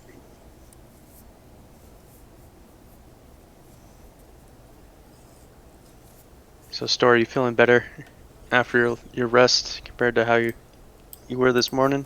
Yeah, and like I'll just sort of absentmindedly say that while I'm writing my note to my parents, and just I'll just have Alan go and sit on her shoulder. I'm just Watch. I'm sorting through a couple things.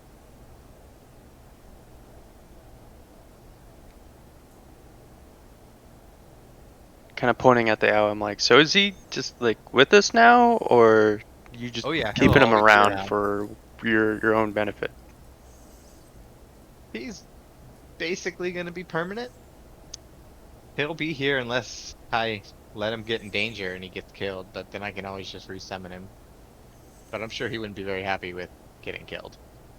You just want him here, or are you gonna use him? You consider yourself a ranger now?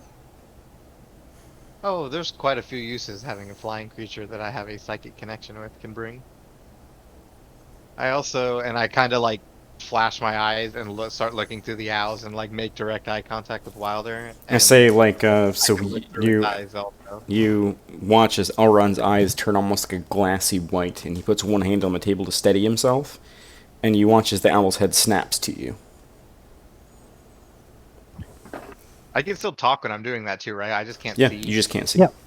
So Oh. I'm You just also like, can't. I think you can hear through the owl, but Yeah. you can't hear what we're saying. I'm like there's many uses that this could have. I see him And- doing like the mile-long stare and just kind of like waving my hand in front of him as in like seeing if I he can just have see it. Alan jump down like directly in front of me and look him in the face.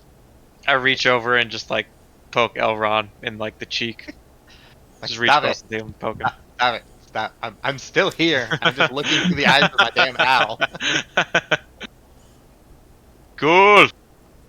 Super cool. Well, that's something you can do now. Anyway, Story, if you'd be willing, I'd love if you would accompany us to the scrap house. Just because apparently, after the pit fights there's a chance that the cleric who does the healing might not necessarily be worth his or her salt. So it would be nice to have someone there who could pick me up should I end up getting my ass handed to me. Yeah, I can do that. I turn I to can her al- too and say, "You did I make can always quite pick the you hype up." man, or hype lady last time he fought." Hype lady would be good too. Oh, I I'm came good in at clutch all last things. time. Alrighty.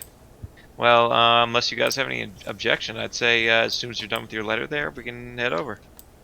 I don't need to finish it now. It's kind of late, so like, I can write more later. And I'll Perfect. just sort of like wave the ink to dry on the page a little bit, and when it's like sufficiently dry, I'll just fold it up and put it in my bag for now. That to the family. Yeah, I just figured, it's been a while, and I used to talk to my mom and dad every day, so I figured I'd send them a letter. Well, you tell him we said hi. I will. I'll just like take it out and like hastily right at the end of one of the sentences. Everyone says Oh, hi. yes, they said hi. Alright. So I'd say we head out and we take a byway to the rock gate and we look for a sign that says scrap house. Let's get it. So we walk out the door and head that direction. Easy enough for you all to do. You travel through the town, the sun cresting down the horizon, setting the sky into a kaleidoscope of reds and oranges, along with the small, dark puffs of clouds. And off very faintly in the distance, just beyond one of the mountain ridges, you can see just the faintest part of the scar. But you push forward through the town and make your way towards the rock gate, where you entered in this morning. And after looking around for a little while, you eventually do find the small-ish looking building. And the sign outside says the scrap house. Alright. I go and attempt to open the door. The door swings open without any type of resistance, and inside you can hear the hustle and bustle of conversations at the multitude of tables inside. I walk up to the bar and order a drink. I join him. All right, ale for the both of you. Ale will be For good. the three of us. 3 of you. With the lady in the back. She looks a little sheepish. Come on, do story. you have anything lighter? I got water. How about Waterdale? You got any grog? I Do mean, you have wine? Alyssa, do we have any wine? There might be a bottle in the back. Let me look. She steps into the back room. 3 ales for you gentlemen, then. He pours your drinks and sets them down. And through the door off to the side, I'll ping for you guys over here. You hear a string of ooh coming from like a crowd within the interior room. I sort of nod at the door. I hear you got fights here. Oh, we got fights here. Depends on are you looking to watch, or are you just looking to show off your skills? Looking to compete. Compete. I haven't had much fresh blood in here lately. Of course, we do have the interesting entertainment for this evening. We had a ranger come by, big massive cage, brought us a beastie to pit our fighters against. You might be interested in fighting such a beast. I grin immediately. Absolutely. Would I be allowed weapons? Of course. Oh, so this got interesting. All right. Of course, it's just a one-on-one fight, and we do take bets based on past performance. I suppose I would have somewhat longer odds being a newcomer. I kind of put my hand up. I'm like, you haven't heard Bale of Burrow's Den? I immediately slap Wilder across the face as hard as I can. We'll give you the house odds. How's that sound? It's a 2-1, but since you're competing, you can't bet on yourself or against yourself, and it's 150 gold if you win. Tot's been getting pretty big lately. Good to know. I will. I look at him. How much is the betting amount here? We take bets up to 20 gold. I'm not looking to get my coffers ripped out of my hands. Should your friend here take a lucky win? I pull out 2 platinum and say I'm putting 20 gold on him. All right. Any other takers? I put up a plat. I'm like, put 1 against him. Keep him on his toes. Suppose that's fair. I'll bet on him, but I'm only spending 1. I'm just gonna put down 10 gold, and I pass over a platinum. Okay, easy enough to do. Head on into the back. Let my friend back there know you're competing. It sounds to me like the last fight's over, anyways.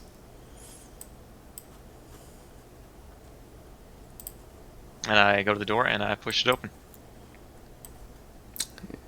Greets you as a long hallway and another door. On the inside of that first door in front of you, you hear the sounds of conversation taking place. And as you open the door to the interior room, there's a gentleman immediately in front of you. Here to watch the fights, then. Here to compete. Compete. You see that set of stairs over there leading down? Go ahead and head over there. You'll be down in the pit here in just a moment. You got it. As you walk by, you see a man in pretty heavy plate armor standing there with a shield on his back, and he's got a big mace on his side. Should you fall, I'll be the one to pick you up today. Good luck. I immediately slip him 3 gold pieces. I'll make sure you don't die. Alright. I'm going to go down the stairs. Yep. Go ahead and move yourself into the little pit arena there. Alright. The walls of the arena are basically the same as the walls of the normal room. They're kind of like a wooden floor that's built out over top of this pit. Mm-hmm. Oh, okay. if So that makes we're sense. on You guys are elevated, maybe about 15 feet above where the arena is. Gotcha. Actually, it's about a 20-foot down drop, and across the way from you, when you get down to the bottom of the arena, Bale, there is this iron grate over here, and you can hear something moving around the corners of over there, and then like the sound of like a whip cracking. Whatever it is, it's big. Ooh. I draw my sword and sort of like loosen my like try to like stretch a little bit, loosen up my shoulders, just kind of roll them around. Story, are you gonna step inside? Oh shoot! Sorry. There I you thought go. I was inside. I may be typing out a long letter. Ladies and gentlemen, once again, a challenger has come to fight the beast. Wish him luck, and may the stone catch you when you fall. You hear a massive roar come out that kind of echoes through the chamber, and you can hear the crowd like talking and gasping and cheering. You're not sure for you or against you. Mm-hmm. But slowly the metal bars raise up in place one at a time until eventually the opening is open and you can hear another roar echo out and what sounds like the clinking of chains. And then you hear like a door like slam on the other side. And then you hear the chains kind of wrestle free and collapse to the ground. And then this kind of bounding noise, this dum dum dum dum dum dum. Mm-hmm. And around the corner, you see a massive creature spin around the corner with massive wings and a lion-like face and tail. It's underneath you, Wilder. Yeah, I understand Yeah. that, but I'm riding it, guys. And with massive talons and a tail that spins forward with this array of spikes on it. And it unleashes this bestial roar. Roll initiative. Yep. Here we go. 18.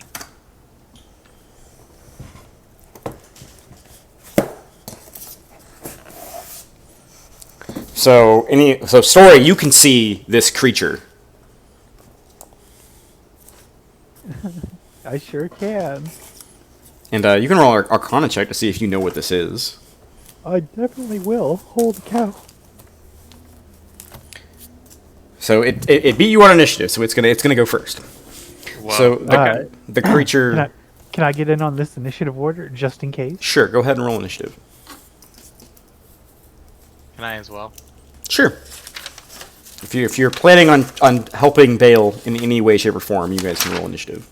Well, that, No, I feel bet that's against him. kind What of the fuck are you talking your about? I want my 2 plat. I would probably try to help him with my invisible mage hand to like poke the beast and to get it to turn its head and shit. Mage but I Hand don't cannot make attacks, but it's very focused on him. But you might have some other things you might be able to do. And then Story, and then Elron. Okay. Oh, there's some things I could definitely try. So the beast, turning the corner, immediately lunges towards you. Mm-hmm. Almost at a full glide, it charges at you, and it is going to use its multi-attack. Of course.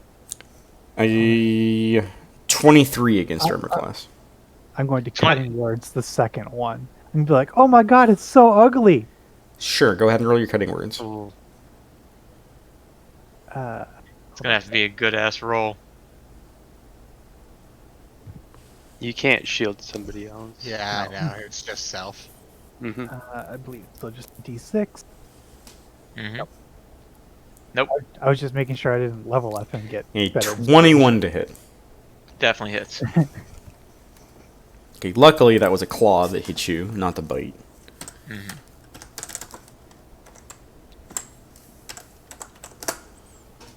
Alright, go ahead and take 7 points of slashing damage as one of its claws kind of rake across your chest.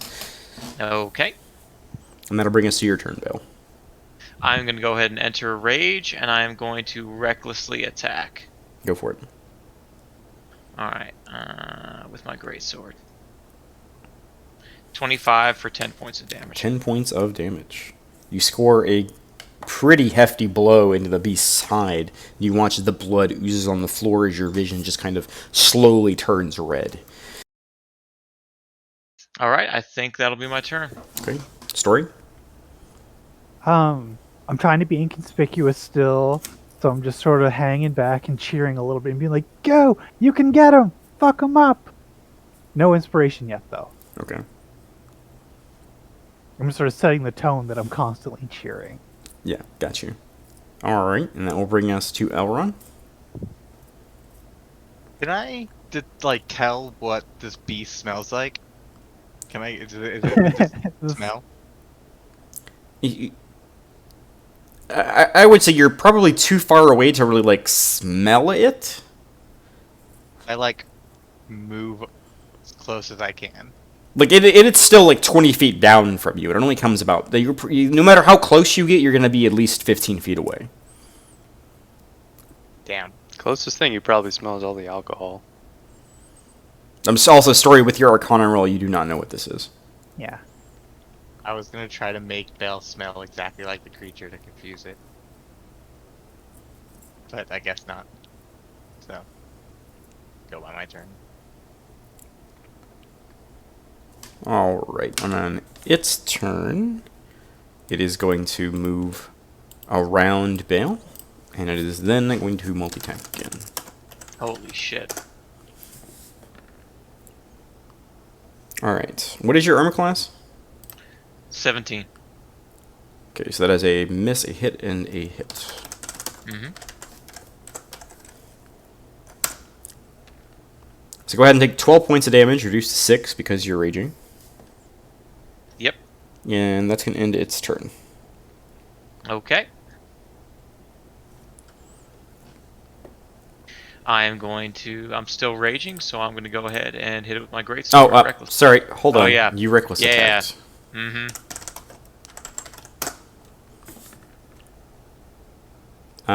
There was no difference in the rolls.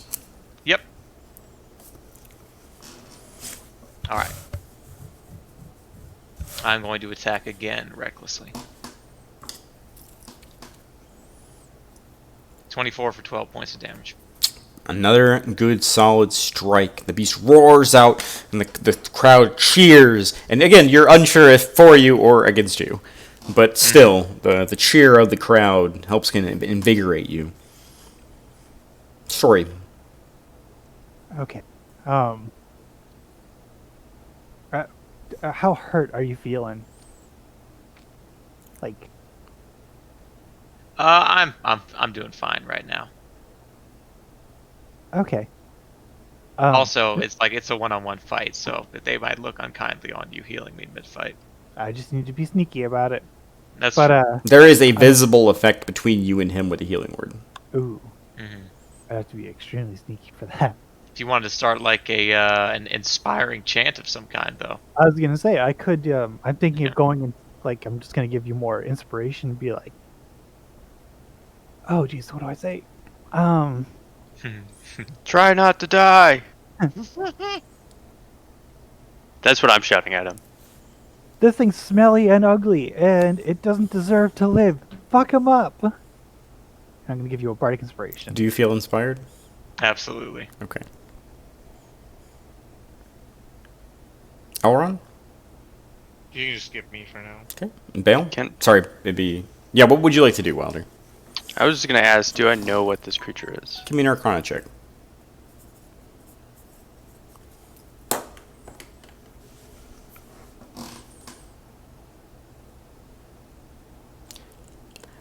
With an 11, I mean, you know it's not a natural beast, but you don't know what it is. Alright, Okay, that is all I was trying to discern. and that'll bring us to its turn. It is going to attempt to trip you. Give me an athletics check. All right. 24. It does not succeed. Get fucked. Okay, with its movement, it is going to move, rather fly, back towards the cage opening. You can take an attack of opportunity if you want. Alrighty, reckless.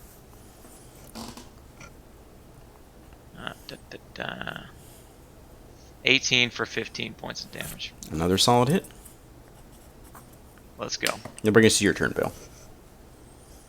Alright, let me take a look, see here.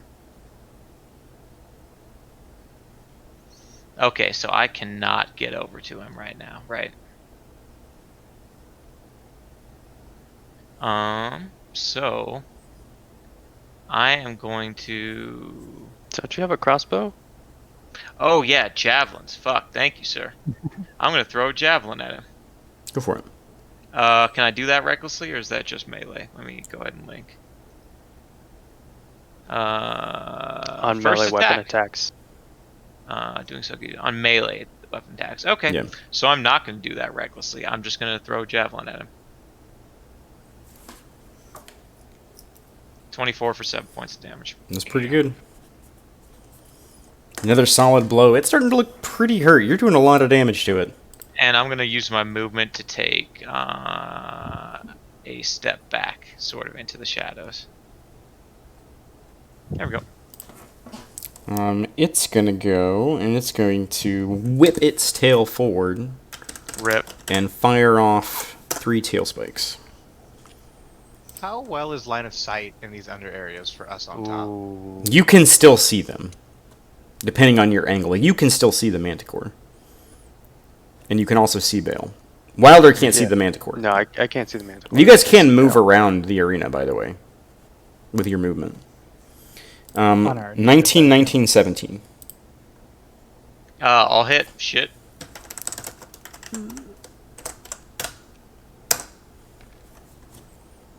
Go ahead and take 17 points of damage, reduced to 8 because you're raging.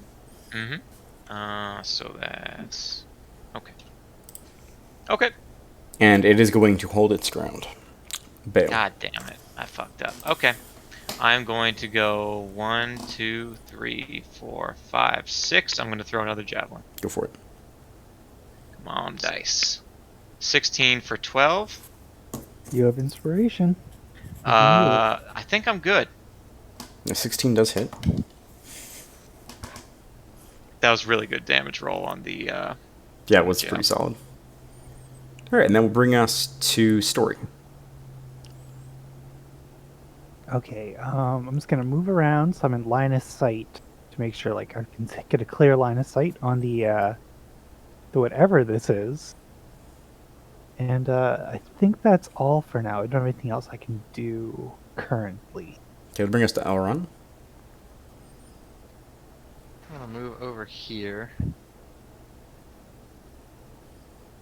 And I would like... Now I'm gonna wait. Keep going. I'll do it if Bale gets lower on health. Okay. And Wilder, would you like to move? I'm just gonna kind of position over here. Yes, so you I can see what's watch going the on. fight. Yeah. Okay. So bring us to its turn. So once again, going to launch 3 tail spikes at you. A 19, a 12, and a 16. The 19 hits. The other 2 do not. Okay. Are you up to 17 now? Take 10 points of damage, reduced to 5 because you're raging. Go. And then it is going to move to here. Alrighty. I'm going to turn around. I'm going to attack it recklessly with the greatsword. Go for it. Nat Let's 24. go. Let's see. 22 points of damage. How would you like to do this? Yeah! I would like to spin, and then as it's kind of flying by, just like catch it cleanly at like where like the top of its head meets its like lower jaw, and just like shear its jawbone off. Yeah, using its momentum against it, you thrust your greatsword up into the air and take a long swing with it. And as you do, you miss the mark you were aiming for, but you manage to catch it in the neck, and its momentum combined with your momentum moving the opposite direction just kind of vivisects its belly, like spraying gore all over you as it collapses onto the ground and rolls for a few feet before it eventually stops moving. The entire crowd fucking explodes in fucking cheers. I'm just gonna just start like fucking just griping, just oh god, it's all over my body. Oh no, I got you, yo. I got you. There is no clean. Got you. Okay, and I'm gonna start walking over. I'm like just gonna briefly raise the sword up in the air and then start walking. Yeah, there's a big booming cheer when you raise the sword up. Did you decapitate it? No, I basically gutted it like a fish. He full tauntaun that thing. He full tauntaun. Yep. That's a very good description. And as you get back to the top of the stairs covered in gore, the armored individual places a hand on you and you recover 13 hit points. Not bad. I just go over and start casting Prestidigitation over and over again, clearing off all the gore. It's like 1 foot at a time, so it's got to be like 6 or 7 casts to clean it all. Takes a little bit of time, but you manage to clean them up.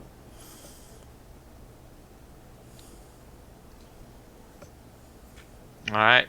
I turn to the cleric. I clap him on the shoulder. Thanks for the healing, friend. Who do I see about my winnings? You talk to the guy at the front. Good job. Thanks very much. Haven't seen anybody take a manticore out that easily before. I'm impressed. Mm-hmm. Manticore, that's dope. Yeah, that was fucking You sick. fucked that Manticore up. That nat Yeah, 20 you came in real clutch. Good thing you had those javelins. Yeah. Yeah, right. Oh shit. Can I go? Yeah, Can I? As I recall, Yeah, suddenly. we'll say that you picked them up on your way out. Okay, cool. You pulled them out Out of of the it. beast. All right. Well done. I'm impressed. Suppose I owe you the pot. And he grabs a bag that's hanging behind the counter on him. He pulls it off a ring and he tosses it over to you. It's 150 gold. I open it briefly and sort of like rummage around and make sure like it looks like Yeah, it's all there. it looks like it's all there. All right, cool. Thanks very much, friend. Pleasure doing business. You'll probably see me again sometime in the next few days. No problem. Say, give me a heads up before you stop by. I'll try to draw up a bigger crowd next time. I'll also find something more interesting for you to fight. I always get people bringing interesting shit around here. I said don't try too hard. And I motion to my friends and I start walking out the door. Yeah, I go and collect my winnings for the bet. Yep. Same. Story. Better luck next time, friend. What? Says to Wilder. Oh. I'm like, it was a good fight, worth the coin. Easily. So I gave him 20 gold. Am I getting 30 or 40 back? You get 40 back. Let's Yeah. go. And I get Nice. back 20? 20. Yay. Does it come back as platinum or gold? Whatever you want it to come back in. He'll give you platinum if you want platinum. I'll get my 1 platinum back and then 10 gold. Just gonna make mine all in platinum. And then I guess how late is it now? It's probably pretty late.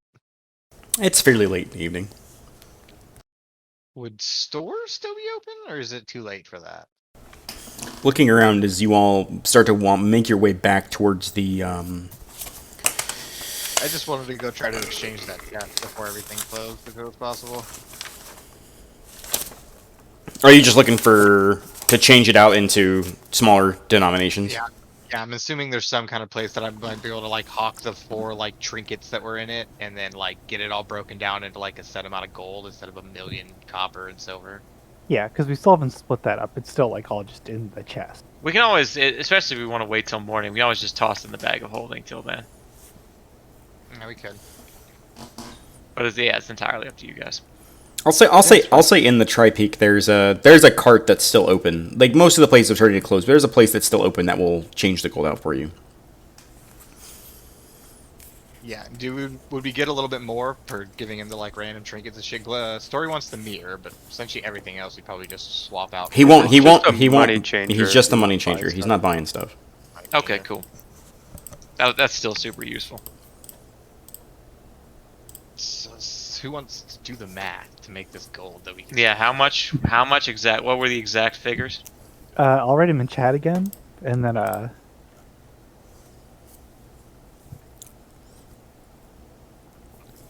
Okay. Wilder's got it. Okay, so Old copy pasta.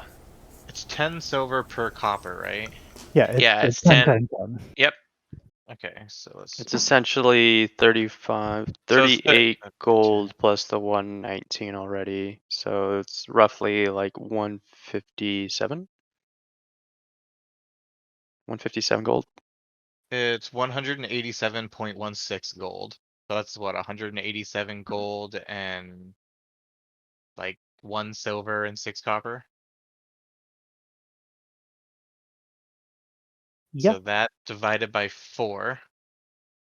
We each take 47 gold, 7 silver, and 9 copper. Okay. Just, what was that? Just type it out. Yeah, I'll Yeah. put it in chat.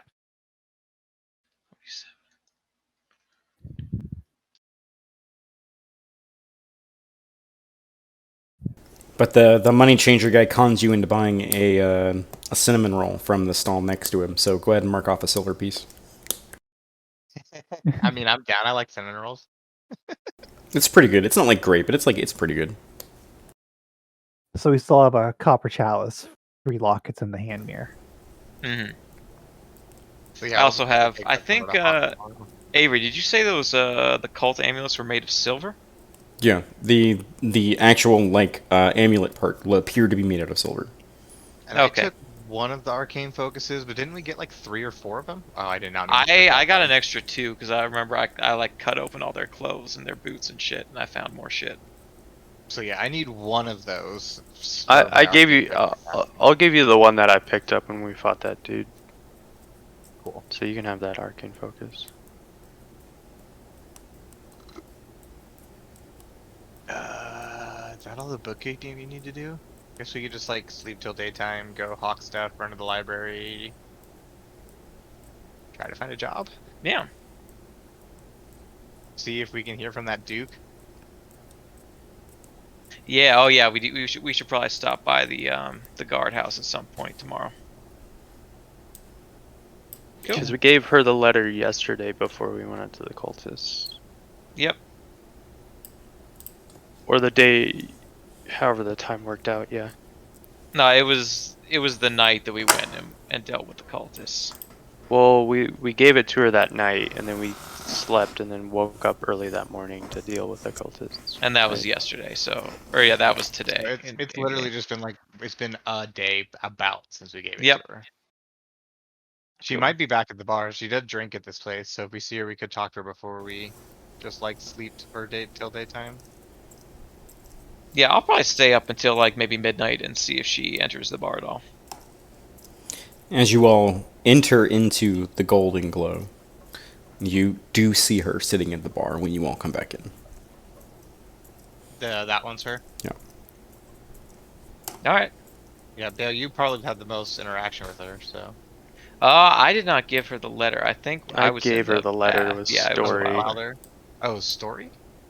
Yeah, because Story came out of the bath, and then you and Elrond went, and then... Yeah, it was Story and Wilder. Oh yeah, then yeah, you guys can go talk to her. Sure. Alright. I'll sort of like tag along behind.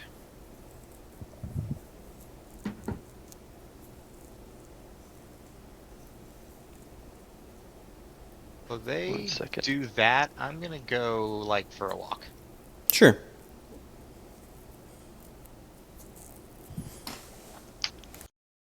Greetings, friend. Were you able to get that letter to the Duke? She turns as you take a seat on the stool next to her. I did, in fact. And I'm actually glad I caught you all. I figured you all would have taken off by now.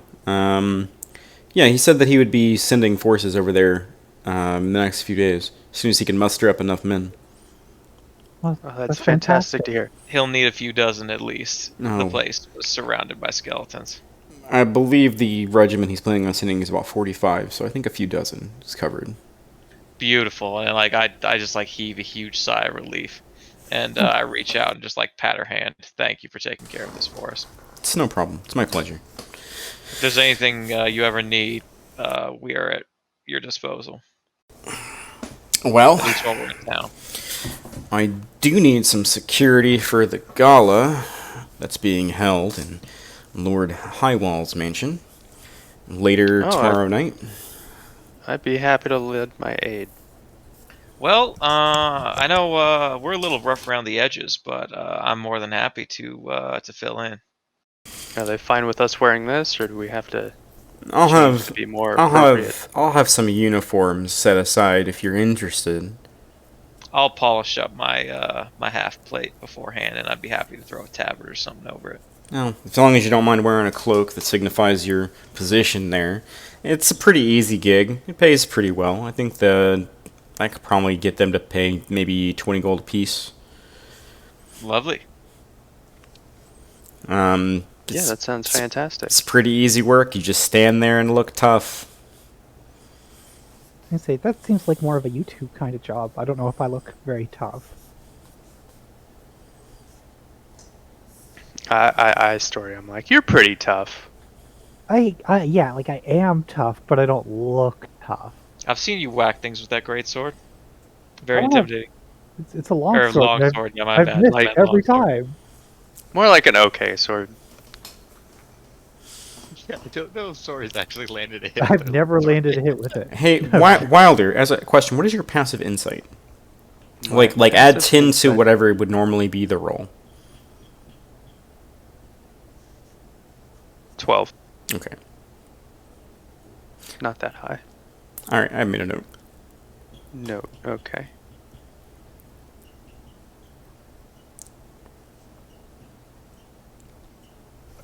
But yeah, I look at back here. Who would we talk to kind of get these arrangements made? I can arrange it for you. If you all...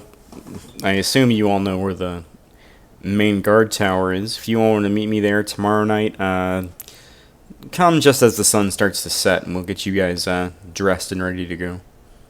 Sounds good. I look over at Bale. I'm like, you interested in helping out? Of course, we'll be there. Alright. Cool. I order a drink. Do you want a drink? Can I buy you one? Sure, why not? What do you have? No, just ale. That's all I'm interested in. At least at the moment. I signal the bartender. 2 ales, if you please. I'm on it. Eventually sits down, the mug in front of you. Anything for you? Nothing for me. And turns the story. And for you, my lady? I didn't really get any wine at the pit, so can I get a wine? Sure. Alvin or just standard? Just standard. Easy enough to do. I'll grab your glass. Wait, how much is Elvin? It's a gold piece per glass, but I've been told it's worth it. Maybe tomorrow.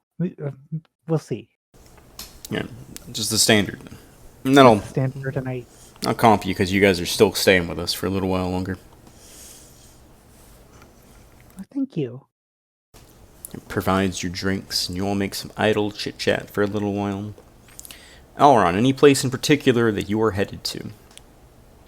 Kind of wanted to take a walk over to where this manor's supposed to be. Not like fully going up to it, just walking the path over towards it, clocking alleyways, trying to get a little bit of the path from here to there.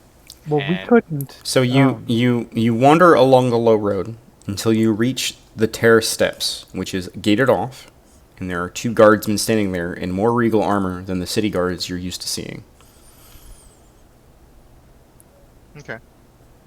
Remember, we And were it's told only- to go through the sewers. Yeah, I know. But I kind of want to just like walk along the wall a little bit till like I'm away from where the guards are, Mm. and then kind of in an area, and then I want Owlin to go fly up over the wall, and I'm gonna look through her eyes or his eyes and try to try to find the manor, essentially. Sure. Kind of. Give me an investigation check with Owlin. I believe he's +3. Alan, can you roll investigation checks from his thing? Just go ahead and roll It's wisdom. your site. Sorry, just roll Wisdom. the wisdom. Just click on the number 12.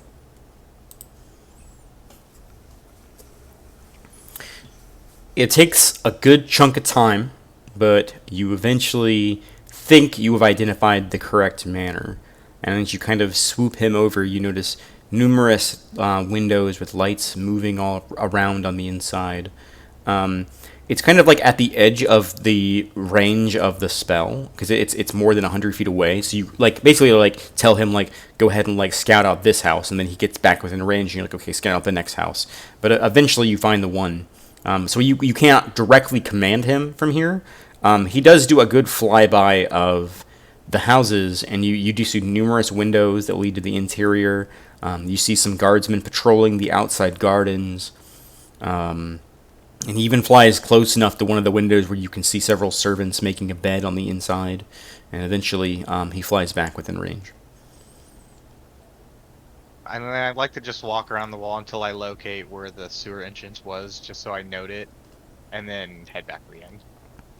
So you continue down the low road until you make your way to the bywalk, which is in the kind of outer ring of the city, and walking around until you eventually do find the sewer entrance that you were given. Cool. Just so I have all these locations ready in my head. Mm. And then I head back to the end. Sure. The captain bids the three of you a good night as she heads home for the evening. After sharing a drink and telling you a few stories about some silly members of the guard, and she rants and talks frustratedly about some of the less disciplined guardsmen. And eventually she leaves, and Elrond returns after some time after. A meal is had. You all are free to do whatever you wish. The night is getting quite late, though. I'll probably be going to bed. Yeah, I'll turn in as well. Yeah. I kind of give Well, myself a perfect. sniff, and I'm like, I'm gonna get a bath before we do this job tomorrow. You should probably get a bath too, Bale. Oh yeah, good call. All the Manticore blood. Yeah. I stumble back up to the bar. I did magic most of the blood off. But Yeah, I'm you sure- don't you don't have blood on you anymore. Like prestidigitation, Yeah, but you're the smell. clean. Yeah, you feel clean. Like, Do you charge any extra for use of the baths? Nope. Go ahead and grab one that's empty. Just knock first. Thank you.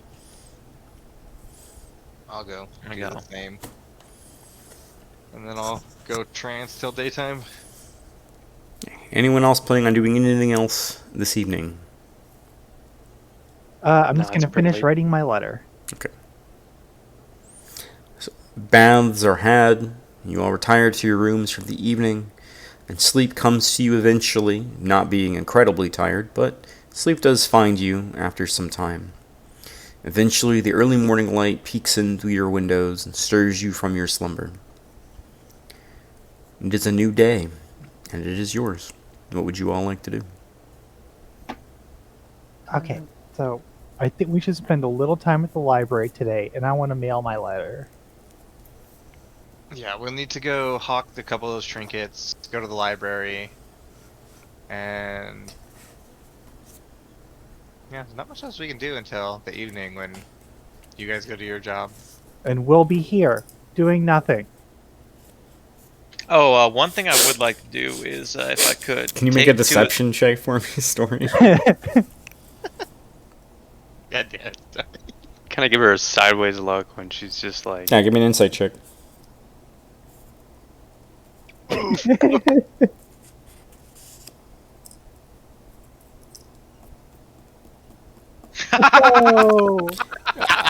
Oh, I guess she's just gonna hang out at the inn. Good shit. sounds like a wonderful time. You guys enjoy yourselves at the end. yeah, we're gonna listen to the piano, and I'm gonna pet Owlin. It's gonna be good. It's a Ellen good time. flies over to her. So I'm just gonna, if I could, I'll take 2 of the daggers that I looted off the cultists. I'll put one on my belt, and I'll kind of slip another one into one of my boots if I could. Easy enough to do. All right, cool. And I turn to Wilder. To the library. To the library! I'm All gonna, right like, then. lift There my it is. hand pointing forward joyously. All right. Okay, I'm gonna follow them to the library. Now we're all going to the library. All right. Yep. So the 4 of you make your way down the low road, up the high road, and you eventually find yourselves outside of the Greywell Library.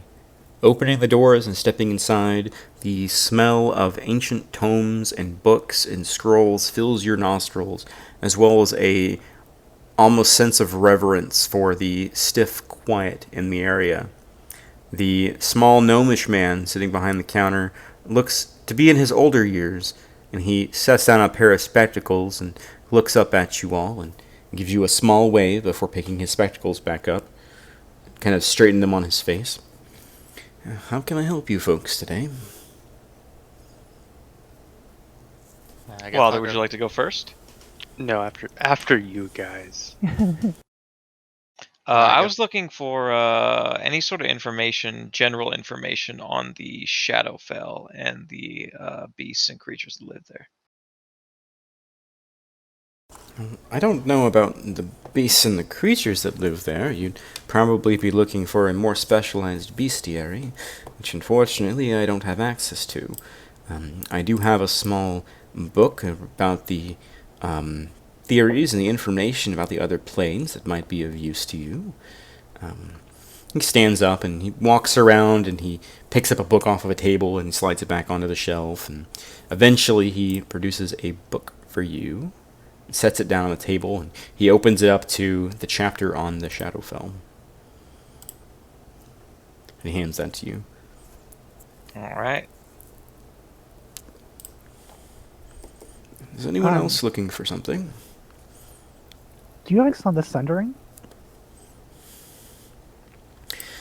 The Great Sundering. I believe there's some information in several books. What are you looking for in particular? Just general information? Some general information, anything pertaining to how it affected the Arcadian pantheon. Well, I suppose that information would probably be in the Age of Dust. He goes and he pulls a couple of scrolls off and he sets them down on the table next to you. These should be enlightening to you, I would think. Well, thank you so much. Sit and down and I- start reading.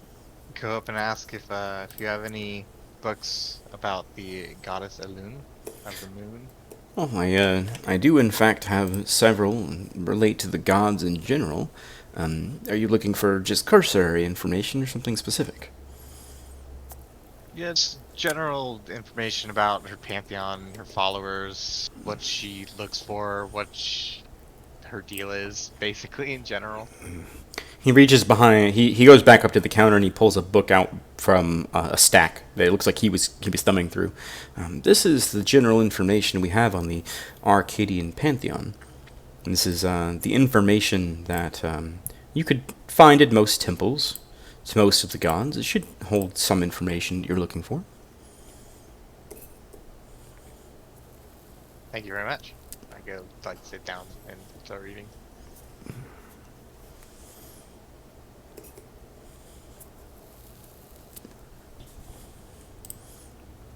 For anybody who Everybody just decides to wants to watch this, I guess I'll scroll through these.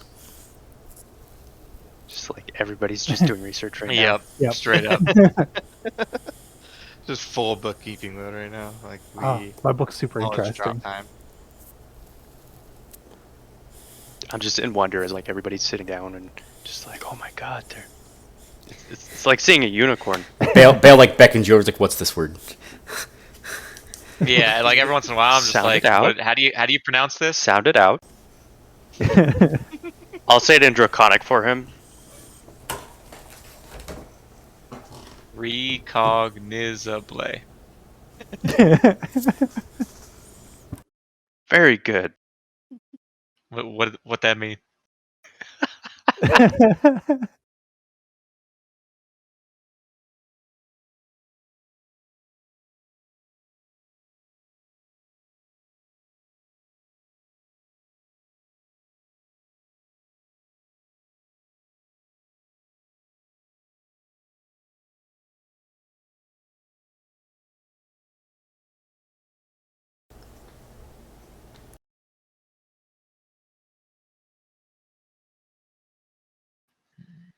To keep the continuity going, I guess I'll go over and talk to the librarian and ask him how long he's been here at the library.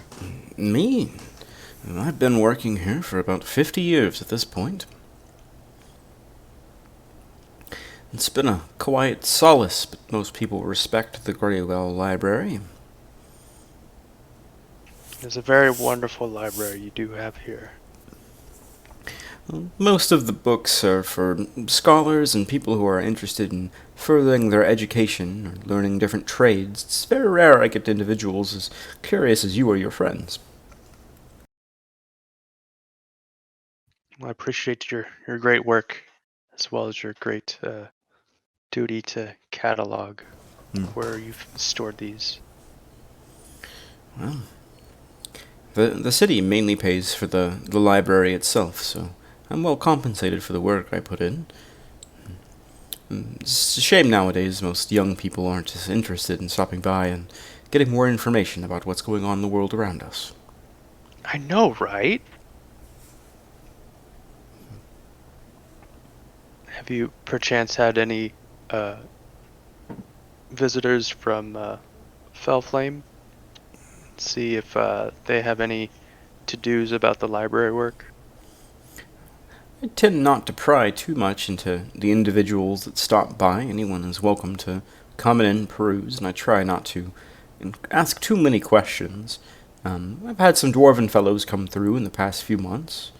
And there was another group of individuals that asked some similar questions to some of your friends. I believe there was a dwarf with them, but I don't know if they were from Fellflame themselves.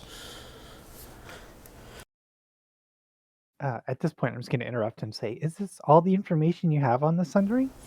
That's the majority of information that we have cataloged here. Most of the information that I know about the Sundering has just been passed down through fairy tales and other such nonsense. Do you know any rumors about what ended the Sundering? It says there's a lot of theories and there's not a lot of consistent information. Anything about what ended it could be very useful. Well, we do know that the Pantheon that we know today, the six, that is, when they emerged after the Sundering, they kind of put the pieces of the world back together. We don't know what caused the end of it, per se, just that things were set back in order. Okay. Most of Very helpful.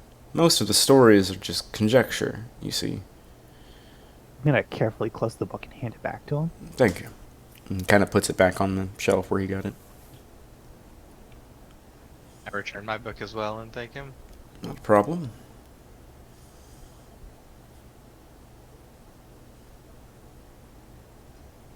Yep, I'll return my book as well. Thank you for your help, sir. Not a problem. If you want to come back by and flip through them again, I'd be more than happy to oblige you. Hopefully the information you found has been most helpful. You've been very kind. Does the library take donations? Of course we do. I'm gonna take out 5 gold pieces and hand them over and be like, That's for preservation of knowledge. That's quite generous of you. Thank you. He takes them and he puts them in a small box that's kind of attached to the desk. I will give him 10 because I just won so much money fighting. Just to flex a little bit. Ron will give him nothing because he's a greedy loot whore. Good deal. Thank you all so much for your furthering of the histories. I look him dead in the eye. My friend, if you ever need any help, the quest for knowledge, I will always be here for you. You just have to ask. And I pull out my card, or our card, the Fey Fortuna. I'm like, us adventurers are always in the quest for knowledge. Well, If you ever need us, call. If you come across any rare and interesting tomes in your adventures, you can always bring them here to be preserved. We can do that. Of course. We want to go find like a pawn shop or trinket shop or something to sell those things to get a little bit more gold. I want to find a post office of some sort. Post office. Okay. What's up? Yeah. I can send Alan up, try to look around for a post office. Well, So we I got could just ask. You would happen to know if there's like a postal service in town somewhere I could send a letter and a package? I don't know what the going rates are, but there is a place in the Tri-Peak called Courier. It's on the southern end. Okay. I'll have to go find out.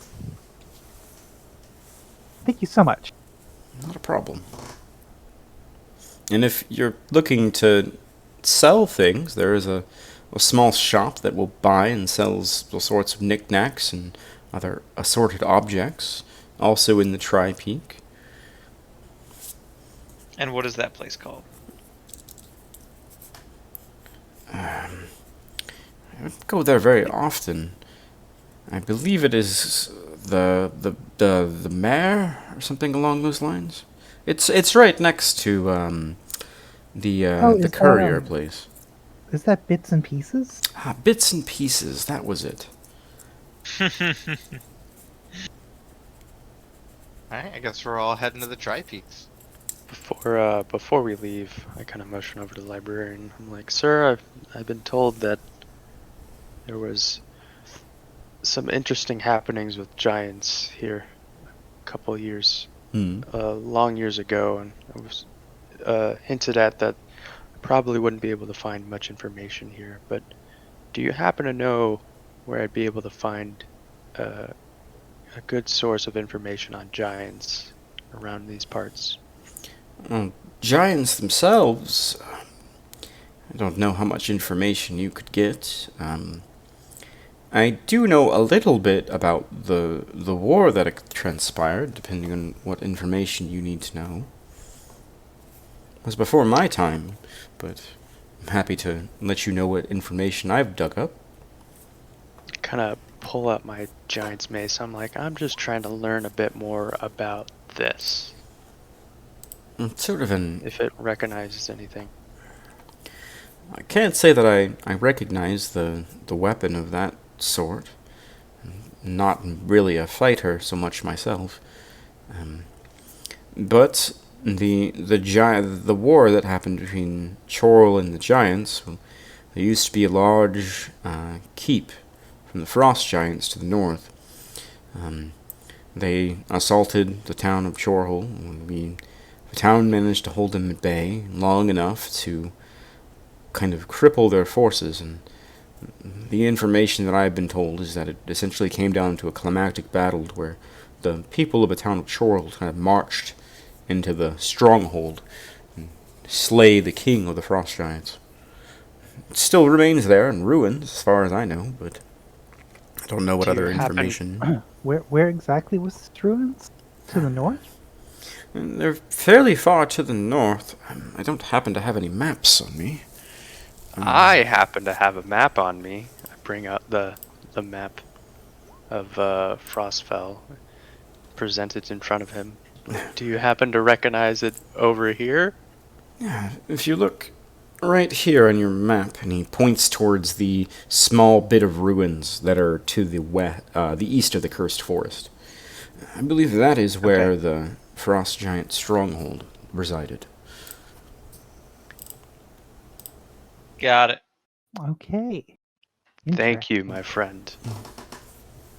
You've been extremely helpful. Happy to be of service.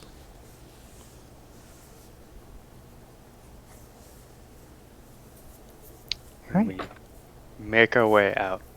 Making our way. You all exit back out into the high road. Where to? We're going to the Tri-Peak. Yeah, Since both stores are right next to each other, that's pretty convenient. So you make your way to the Tri-Peak, and you do locate both Courier and Bits and Pieces. Okay. I go into bits and pieces. I'm going into the Courier. So we'll deal with the Bits and Pieces people first. You step inside the small, humbly named Bits and Pieces store, and as you do, there is a kaleidoscope of junk that fills every single crevice of your vision. everything here is haphazardly placed on the shelves. Think you're walking into like a Cracker Barrel, and all the like crap that's everywhere, that's this store. Cool. Ooh, knickknacks. Every knickknack you could possibly imagine. We don't have Cracker Barrel up here. Cracker Barrel's just cheese. So you walk into cheese. But you step inside, and the numerous knickknacks are all over the place. And there's a human male who is standing up, walking around. And he notices you. Oh, welcome to Bits and Pieces. What can I do for you, friends? Looking to offload a few items as far as myself. No problem. If you're here to sell, we're here to buy. What do you got for sale? We'll start with these, and I put 2 daggers on the table, along with 3 of the cult amulets. Interesting amulets you've got there. Kind of takes it and like rubs it in his hands a little bit. I'd be willing to give you, say, 4 gold for each of the amulets, 12. And for the small blades, I'll give you 5 silver each. That sounds reasonable. I accept. All right. He hands you 13 gold and happily takes the items from you. Cool. I will mark those off. Will that be all you folks looking to sell? We have the sorry, I think you wrote it down. The like 3 or 4 trinkets. There's a copper chalice and 3 gold lockets, and then a small hand mirror. So yeah, we'll put those down. Do you want to You sell the want- you mirror, or wanted does the mirror Story though, want to right, keep Story? it? Yeah. Story would like to keep it, but I don't know if Yeah, she'd ever no. told anyone. No, we'll just let Story keep that. Let's just say that was one of the trinkets that you picked up because you liked Okay. it when we got it. So the 3 lockets and the copper chalice. Alright, for the copper chalice, I'll give you 6 gold pieces and these are pretty nice lockets. Click their gold inlay. Spins it over in his hand. Nothing on the inside. I'll give you 5 gold each for these. It was 6 copper for the bracer We- and 5 gold It'll be each. 21 for everything. 21 gold for everything. Yep. Now that's 4 gold apiece plus 1. 5 gold. 5 apiece plus 1 because I'm bad at math. Will that be all you folks are trying to pawn off on me today? Didn't we have the extra arcane focuses? Because I took 1, but didn't we get like 3 of them? I don't know who has those. It's either Will Bill he or- buy? Will he buy the bags of seashells that we've accumulated?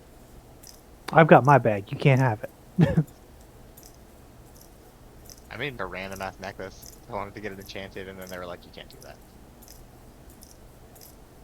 No, Do you they, by chance? Oh, sorry. Go ahead. they specifically said it would take time and gold, neither of which we had. Mm-hmm. Do you by chance have like a sturdy leather thong I might be able to buy? No, kind of looks around. I mean, you take a look. I got stuff coming out my ears. You might be able to find one. All right, I'll Can I take a just- look. Can I just Give like, me an do investigation check. Yeah. Let's Look go. around, sorry. This is gonna be great. Do with advantage. Investigative as Kale. fuck. Do with advantage. I'll help you and look around too. Can I roll again for advantage? Yeah, go for it. Okay.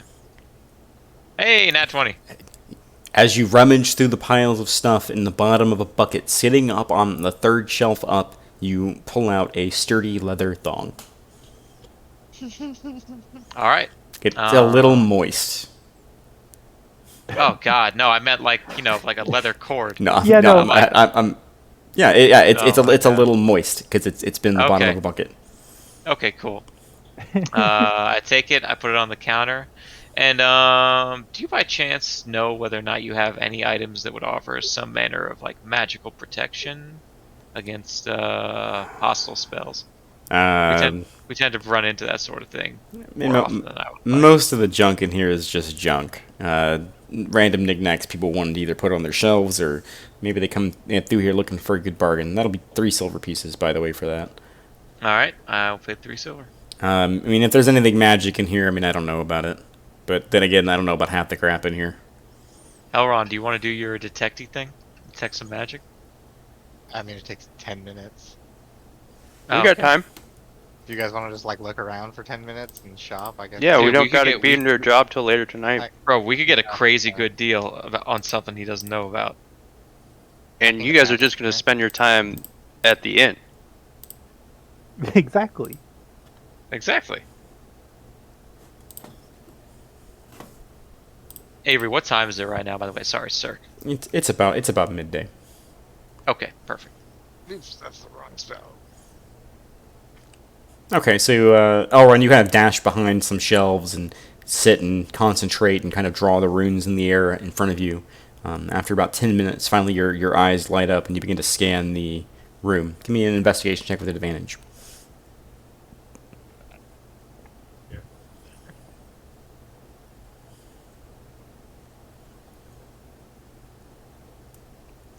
Let's go. Let's go. Come on, yeah!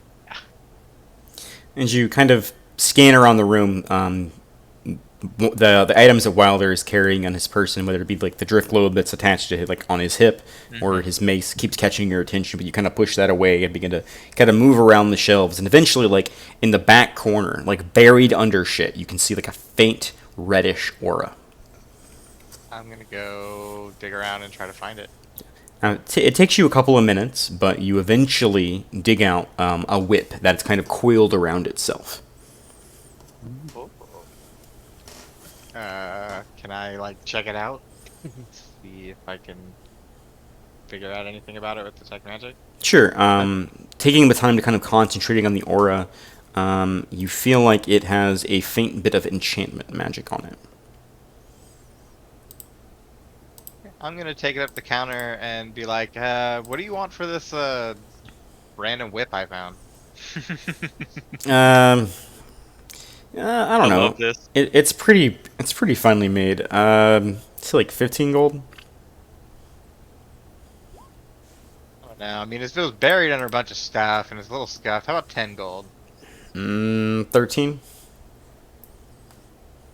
Yeah, I could do 13. Alright. Fuck yeah. It's all yours. Thank you, sir. Alright, so when we're done here, I'd like to go to the magic shop, see if this guy can help me identify this. You know Story can help you identify. Oh yeah, you have the identify spell, fuck yeah.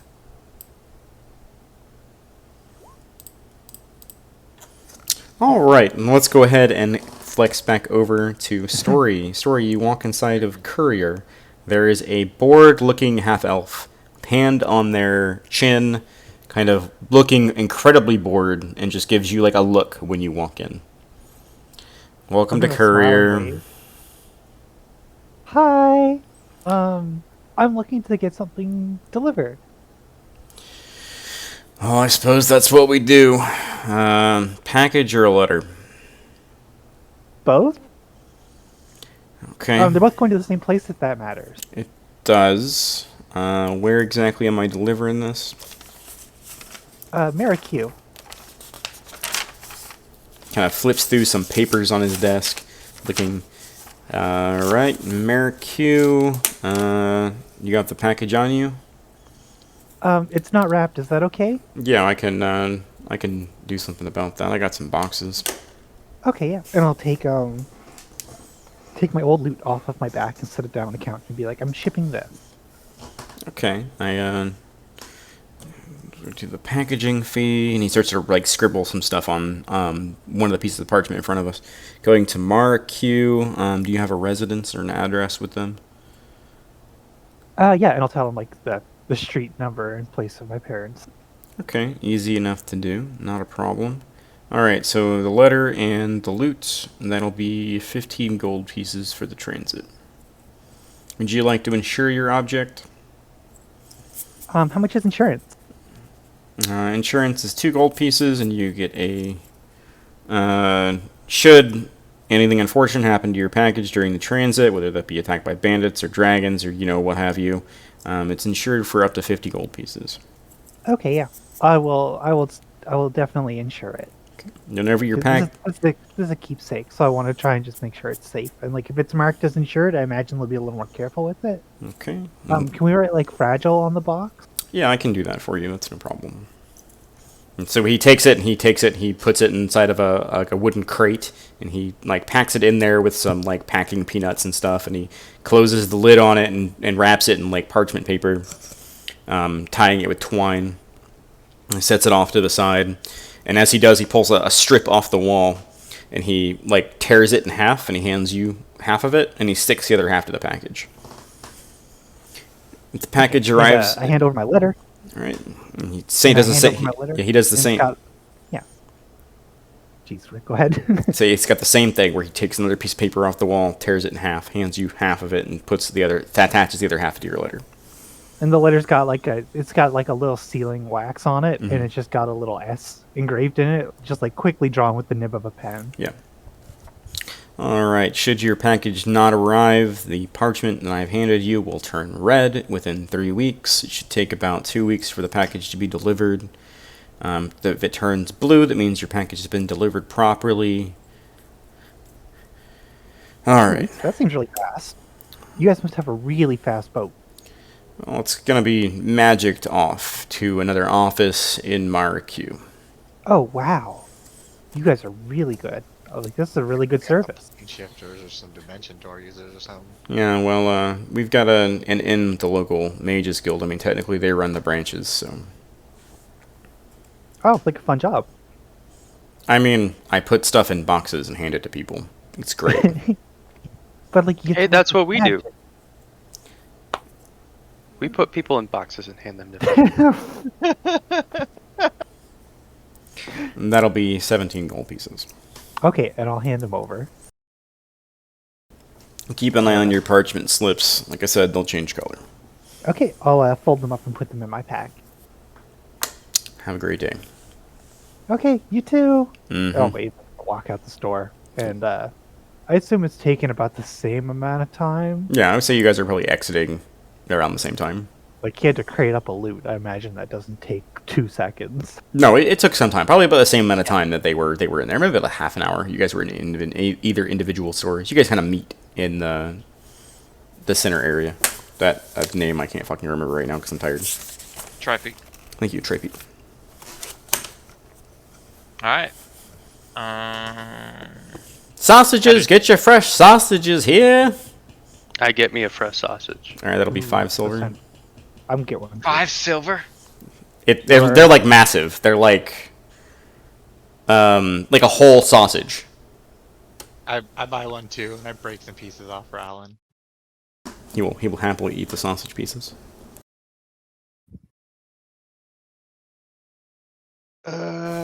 So yeah, I pull out the whip and I gesture story back up, and I'm like, think you could identify this for me? Yeah, I can do that when we're just hanging out at the inn later, because they're gonna be working tonight. Yeah, that's. You guys have all that fun at the end. Mm-hmm. You never know. Maybe I'll play some songs and stuff. Avery, do I remember whether or not Carla said the weapon would be ready today or 2 days from when we last saw her? We can It was just go either- check in. We got Yeah. time. I'll go check in by the north gate real quick. I'll go before with we head back Bale. to the inn. Okay. So you two are... We'll tag along. Why not? We don't. I Yeah, guess we may as well yeah. just all stick together at this point. Okay. I thought you guys were gonna go chill at the inn. I mean, That's not not till big. tonight. It is starting to We're- get later in the day. We're hanging out with you guys until you have to go to work. Fair enough.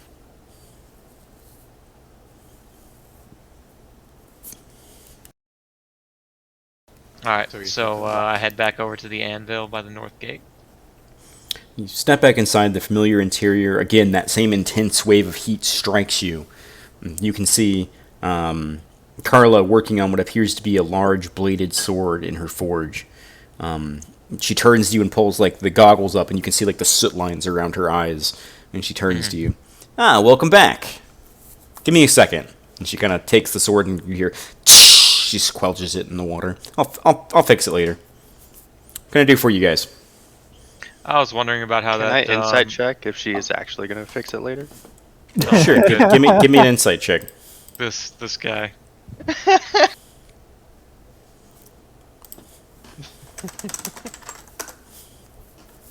$14. I mean, she's kind of hard to read. She seems glad to see you, but yeah, I mean, you can't really tell. You haven't seen enough of her work to know what her work ethic is really like. Okay, she seems pretty solid though. I'll believe her for now. So how's the mall coming? Oh, it's done. She gestures over to the counter. Let me grab it for you. And she reaches underneath the counter and she pulls out this maul, and then she sets it on the counter. You can see this intricately inlaid black runes that are kind of drawn along the head of the blade. And down by the handle, because she pointed it out to Wilder, you see what appears to be 3 chain links, like of a maker's mark, and the middle chain link is broken. And it is beautiful. It is shimmering with this kind of like, when the light hits the silver cobalt, it almost has like a bluish color to the reflection. I hold out my hand for it, and then I look at her. May I? It's all yours. I pick it up and sort of like heft it. Feels good. It's weighted incredibly well. Probably better than you honestly would have thought something with such a big head to it would weigh. But it's weighted very well. It's got a good center of balance. It is an immaculate weapon. I'm indebted to you. Nah. I'm bringing my daughter back. That's what mattered. How's she doing? She's okay. She doesn't remember what happened, including the several weeks up until you guys brought her back to me. Been looking into these those culty fucks, and I pull out the amulet. If you were wondering, they all had this about their neck. We found a few of them. it doesn't mean anything to me. I'll hold on to it and see if we can find anything more out. If I do, we'll let you know. For sure. Another thing to note, we were not able to kill the succubus. She fled after she, tried to rip my soul out. Well, that's good to know. I'll just keep an eye out for anybody I find shifty, which is most people, to be fair. Good looking out. But if I hear anything, I'll be sure to try to get word your way. You said you guys were headed to Fall Flame, right? Yeah. In a day or so, yeah. All A right. couple days. I got some friends up that way. If I hear anything, I'll try to get word to you. At the mention of Fellflame, I pull out the etching of the Maker's Mark I had whenever we were traveling and ran across the dwarven, or ran across that was it the The cart Wagon? Yeah, the wagon. Oh, See if the she recognizes it. Yeah, it's the that's Bronze Fellow. I think he makes barrels and shit.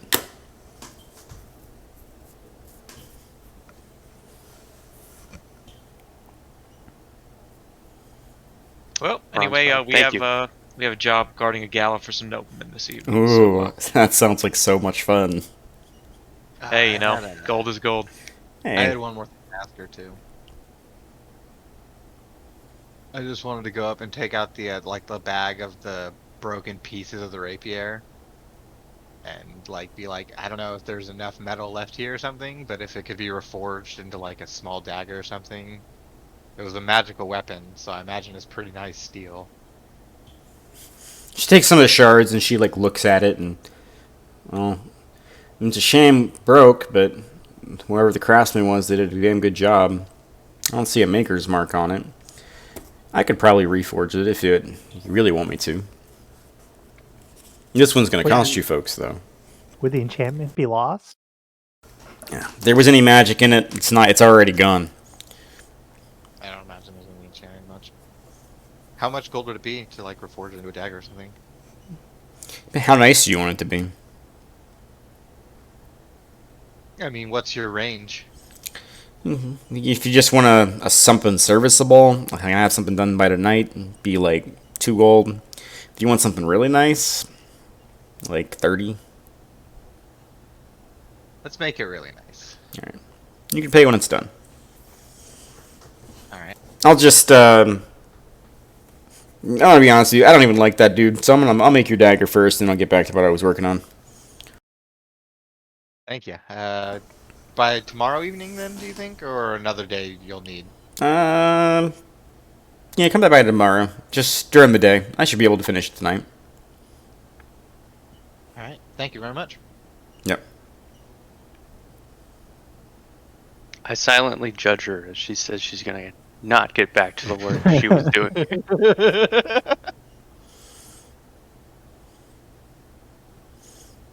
Okay, I guess we're going back to the inn so I can identify this weep. Yep, let's do that.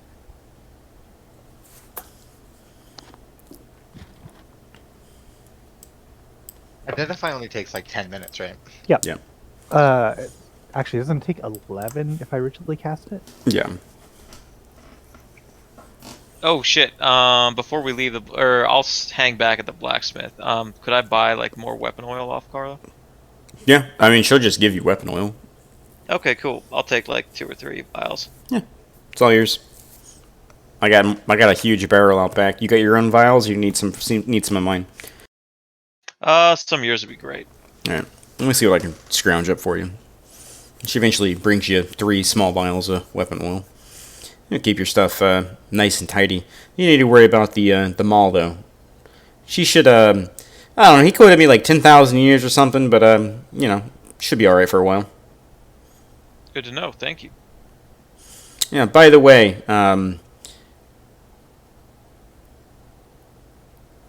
Yeah. she waits until she is sure that the rest of your allies are like out of earshot. Mm-hmm. So I myself am not real good with the magic shit, but like I've been told by many mages the shit I really work hard on and like put my heart into can be enchanted. So if you were to find a good enough mage, that could probably be magic. I'll bear that in mind. I kind of have a fellow in mind when you say that. Fair enough. Anyways, if I'm sure you guys will be back tomorrow to pick up your friend's dagger, right? So I'll see you then. All right. Thanks very much. You have a nice day, man. You too, Bill. All right. I'm gonna head back to Back to Donglo. the inn. Yep. Yep. You reemerge into the Donglo Inn, the soft, dulcet tones of a piano being played just right into your ears as you step inside.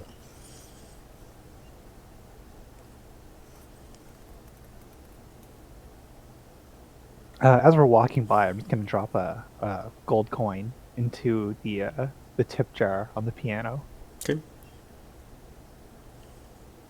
Give me a charisma saving throw when you get like kind of near-ish to the piano. Charisma save. Whoa. This You should should be be charming. fine. Let's people. go. You never know. Yeah, you walk up to the piano and you put your gold piece in, and the music kind of fills your heart for a moment. You feel like a warmth inside, but nothing else. I'm just gonna turn at the pianist and give her a little wink and then go sit down. She gives you a smile.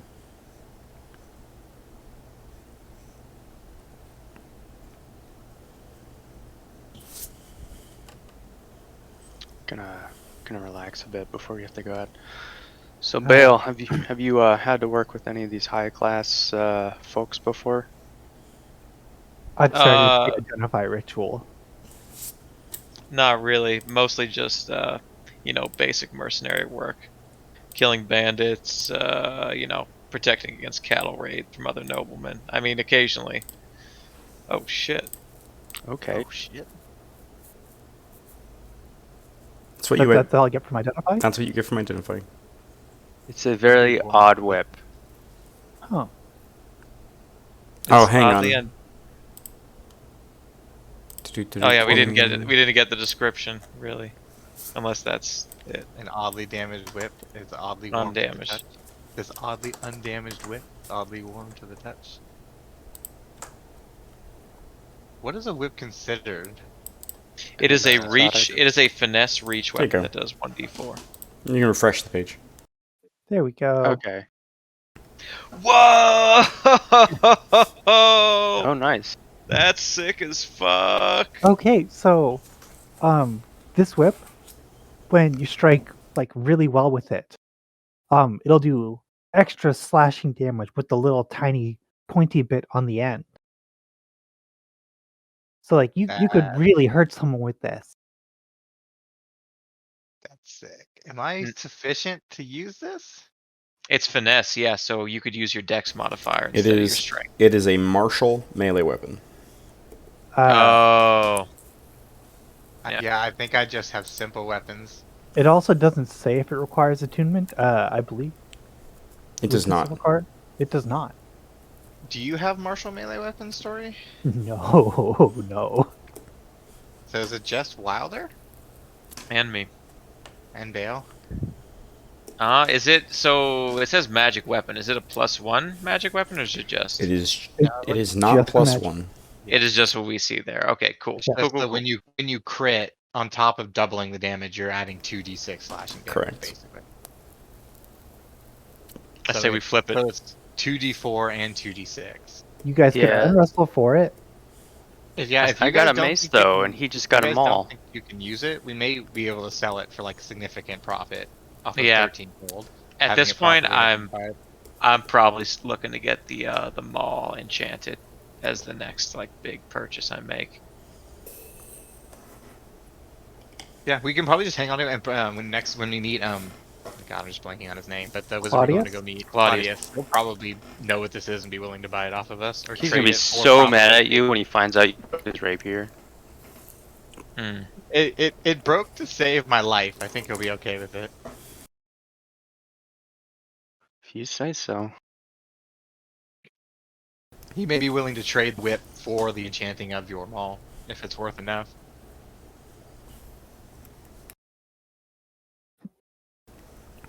Yeah, I was gonna say. I'd say we try to Yeah, flip I'll it. just- I would say I'll that just and add it to my the inventory for now. that and the arcane orbs. I would say we sort of hold on to, and we can use them like for trade with Claudius and see what we can get out of it. Okay, put him in the Well, why bag. Oh, the I don't focuses?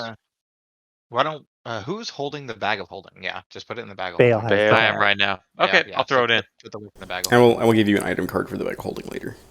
Okay, cool. I get to have an item card. Yeah. Let's go. All right, vicious whip.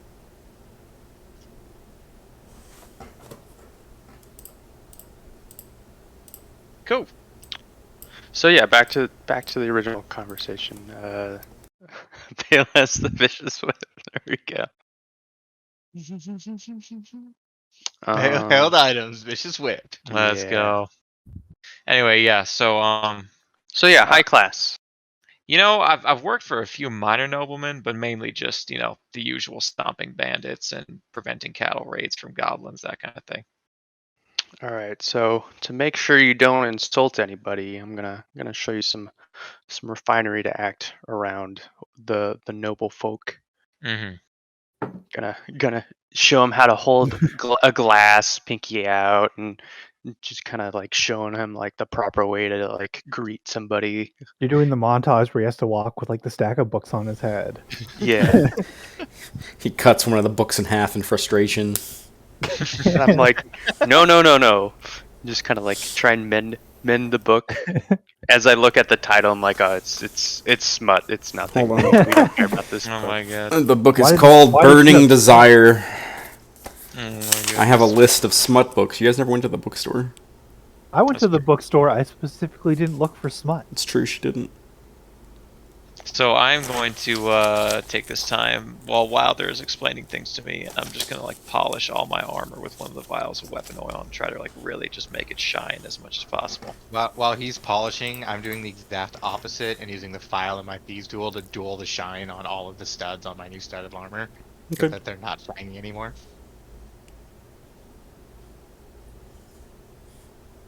I'm writing in my journal. Eventually, you all get dinner, and the sun slowly begins to crest in the sky and slowly make its way towards sunset. Oh, geez, you guys should probably get going to your job, huh? Like that's Yep. got to be soon, right? Yep, let's go. All right, you two stay out of trouble, being here over at the inn. Yep, we will. So I'm gonna carry the maul because it's like obviously way fancier of a weapon. No, it's super fancy. Yep, I'm Ooh, gonna shiny. I'm gonna bring them all, and I'm gonna put the great sword in the bag of holding. All right. So the party is split. We will do Bale and Wilder's section first, and then we will move on to Elrond and Story. But they're just staying at the inn. Yeah, that's why we're going second, because it's very inconsequential and we very quick. Bale and Wilder, you make your way to the guard's tower on the high road. You eventually make your way to the guard tower. The guardsmen recognize you and let you inside. You enter into a pretty cramped interior. There's lots of tables, lots of chairs, kind of strewed about haphazardly. There's a handful of guardsmen who are off duty, as well as the guard captain herself. He sees you. Ah, you decided to take the job then. That's right. That we did. Easy enough to do. You looking to wear our colors or just some cloaks? I'd be happy to. Whatever's required. I'll just wear some colors. Jonathan, can you take him in the back and get him fitted with some armor? I'll just take a cloak in that case. I'm pretty happy with the armor I got on now. Not a problem. Like your mall, that new? Sure is. It's pretty nice. Thank you. And she reaches up on one of the racks and grabs one of the cloaks that she has draped over her right side and hands it over to you. All right, go ahead and put that on, and then as soon as you and your friend are ready, we'll get moving. All right. Okay, there we go. We got it on. All right. So you are both colored and dressed and ready to go. You are escorted out of the guard's tower by the guard captain and one other guardsman who is wearing very fanciful armor. And you are escorted into the...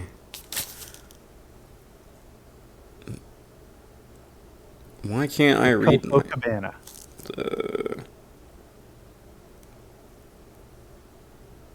Why can't I read my fucking writing there? You're not going to the tear steps. You're going to the other ones. Look down the opposite side. Okay, cool. So you are escorted past the guards into a very, very, very wealthy-looking area. All of the houses are immaculate with gardens and flowers of types and different smells that you've never undertaken before. The streets are impeccably clean, and everyone who is walking around the streets is just incredibly snooty looking. Cool. You eventually are escorted into a manor where you are greeted by someone wearing a masquerade mask of a lion. Says, welcome. You are our hired help for the evening. These men are here upon my behalf. And we'll Do a long sweeping bow. Yes, sir, we are. My name is Wilder. I graciously, very wide hand over to Bale. This is my compatriot, Bale. I sweep a deep bow. Wonderful. Come in. The two of you will be guarding the downstairs. Just keep an eye out for riffraff or anyone that doesn't belong. My word, indeed. The two of you are escorted inside, and the night begins, and there's lots of talking. Some of the noblemen start to talk to you, try to strike up conversations about things that you don't fucking care about, Bale. Go ahead and make 2 persuasion checks each. Okay. I'm okay with these. Let's 1 go. and a 9. 14 for Wilder. One more, Wilder. Mm-hmm. Yeah, I'm getting to it. Get wrecked. Oof.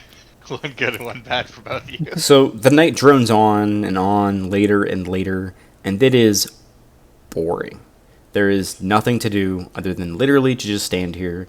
Your eyes survey the crowd, and it is a menagerie of masquerade masks of different types of animals. And there's drinking and laughing, and there's so much gossip going on that it kind of makes your head spin. And eventually, you kind of snap back to yourself after standing there for hours. And the guard captain is in front of you. All right, time to go. Or being kicked out. That's it? Yep, that's it. Here's your pay. She hands each of you a small bag. Huh, okay. That went way smoother than most of our previous jobs. Sometimes a job's just a job. I figured you all needed something easy to do after marching your asses all the way from fucking Barrisden. Yeah, it's kind of nice. Kind of nice. Yeah, something easy to do. Come on, let's head back to the bar. Get us a couple of drinks. Let's go. So Each bag had 50 gold? 20. 20. Oh, 20 gold, thank you. And then the four of you make your way back to the Golden Glow, where you sit and drink and talk. And Bale, you make fun of you and the guard captain are making fun of the nobles. And Wilder, you posit several points that they were making that were just incredibly important about the current affairs and the economy and the trade in the world. And the rest of the party kind of laughs at you, and you laugh at yourself a little bit too, because you know those noblemen, like, even to your taste, were a little much for you. But Oh yeah, I do a good rendition of like, by Jove. and Just talking like the Monopoly man. But yeah, I mean, it was a good, easy night. Story and Elrond. Your compatriots leave for the evening, leaving the two of you sitting at your table by yourselves. All right. So as soon as Wilder and Bale leave, I go back to my room and start changing into my hero costume. What does this costume look like? Okay. So it's a very large tri-corner hat with a large feather that comes out of the top of it. I've got one of those black masquerade masks, a white sort of soft blouse with poofy sleeves, and it's got a vest over top of it that's red and cuts in very tight with black pantaloons. Okay. I go in my room, immediately hop out the window, and then walk over and knock on the window of Stories to make her come out too. As you knock on the window, you realize before your hand touches the glass that she is in the middle of changing. I wait a second. I knock on her window. I'm gonna panic a little bit and be like, "Oh God, oh, hi, I'm just almost done," and I'll finish getting changed and then go out. And as soon as I see her, I point at the hat and say no. What is? It's fancy. It's disguise. It hides my horns. No. What We're is going to all- crawl through a sewer. Story. Oh, you didn't mention the stinky sewer. Okay, I'll How did like. you think we were gonna get in? I don't know. You didn't tell me anything. We're just going to do a thing. You'll figure it out. I'll take my hat off and leave it behind. I'm still wearing the mask though. Yeah, you can leave the mask. Yay. Alright, and then we'll make our way towards the sewer entrance, and like on the way, I'll like essentially break down what we're doing and the information and what we're after, and it's in the library in the first floor and all that stuff. Oh wow. Okay. Okay, I'm a little nervous, but we're already doing this, so we got to do it. You'll be fine. If you're nervous about the stealth, just use invisibility. Okay. Okay. And we'll make our way over to the sewer entrance, and I'm gonna have Owlin take off as we go, and kind of like, with our psychic connection, stay above our general proximity, but just flying around as we make our way through. Yeah. So as a note, you can only give him commands if you're within 100 feet of him. I'll just say I'll give him a command to fly over towards the house that we located as the one Okay. to do, and just kind of out flying above until we arrive. Okay. Easy enough for him to do. You let him go, and he flies off into the darkness. And then we'll start crawling through the sewers. As you approach the sewer grate, there's a large padlock on the gate. I will go up and attempt to pick the lock. As you reach forward and go to pull, it just snaps open. Great. It's not locked. So we'll go through, and then I will like re-put the chain on and the lock as the same way it was, Mhm. so it looks exactly like it was beforehand. Easy enough And to then do. The two of you make your way through the sewers, trying to stay out of the muck and the grossness in the lower reaches of it, but sticking to the higher platforms and the small bridges that connect. Following the directions you were given, you eventually find yourself staring up at what appears to be some sort of a cover for the street access. I'm going to use my message cantrip to send a message to Elrond, and be like, "You should prestidigitation the gunk off us so we don't leave tracks and we don't smell." Yeah. As soon as we get above the surface, I'll do that. Easy enough to do. Cool. So yeah, we'll stealthily kind of peek up through and look around. As soon as I get to the grate, am I in range of Alwyn? Yes, you are. Alright, so before we actually go through, I'm gonna like put my hand on Story's shoulder and be like, steady me for a sec, and I'm gonna go into Alwyn's eyes and like look around for any signs of things before we pop out. Looking around, you do see several guardsmen patrolling the streets, and across the way you can see several drunk goers moving towards what appears to be the southern section of the city, of the noble district rather, so away from you, as you are on the north side. So there's a handful of guardsmen, but they don't seem to be anywhere near the sewer grate near the back of the house. And we're like right behind the house we need to get into. Can Alwyn see any windows nearby the grate? Looking through Owlin's eyes, kind of commanding him to like swoop and look around. Give me a perception check with advantage because of his keen sight. Right.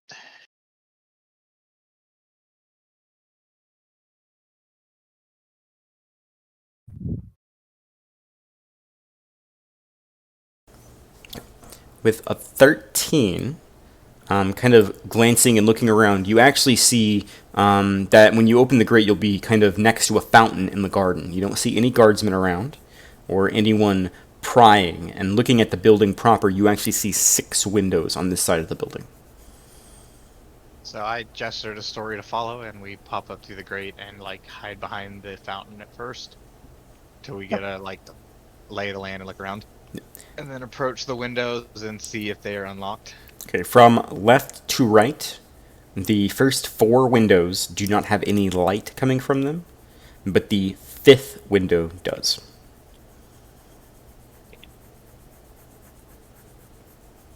Is there a way? I think I'm gonna just like sit down for a sec, go back into Owlin, and just have her swoop down in front of the window, so it's just like an owl looking through the window. Sure, let me give you a better visual.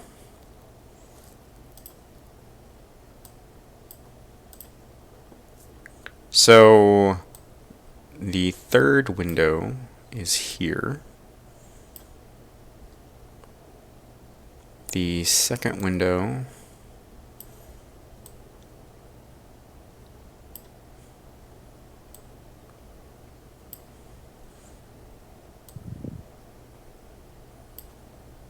these 2 windows here, and I'll be more clear about this whenever we get you guys here, but okay. So this is what you can see with Owlin. These windows have curtains. The other 4 do not. Okay. And this is just like a hallway right here. It appears to be a small hallway that leads to a door on the other side. Do these guards or people or whatever look awake, or are they like laying in the bed sleeping? There are 2 servants, look like they're just cleaning this room. Okay. They don't look like guardsmen. Alright, so I come back into myself and I tell a story. 1, 2, 3. The 4th window now is probably the best place for us to try to enter. Get into the hallway. Okay. After he finishes talking to me, I'm gonna send him a message and say, "Tap me on the shoulder so we can communicate like this. That way, no one can hear us." You can reply to this message. I just reply, okay. And I will move up to this first window and try to sneak through it. Sure. It is locked, and you can see the locking mechanism is on the other side of the window. Are any of the windows open currently? Not on this floor. If you look up, you do see on the 2nd story One of the windows is open on the second story.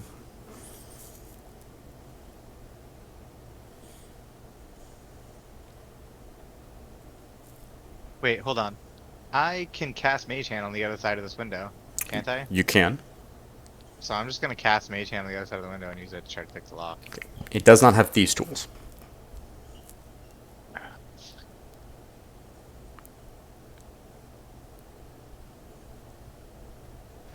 Is it like a lock, like a key lock, or is it like a latching mechanism? It looks like this particular window has some sort of a mechanism attached to it. It's not a flip to open. Okay.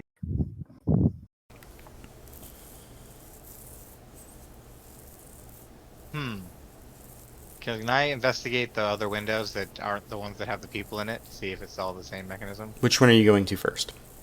I'll check that one. That one does not have a mechanism. It has a latch. Would it be something I could get open from the outside? Not from the outside. The latch is You on the could inside.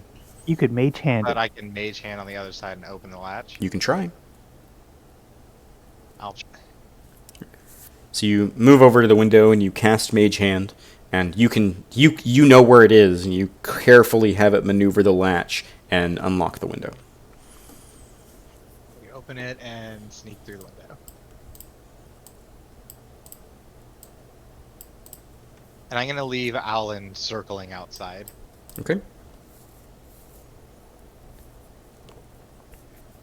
And then I'm gonna approach up to this door and slowly open it and try to peek through.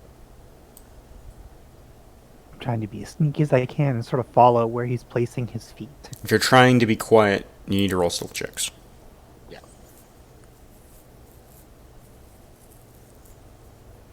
Ooh.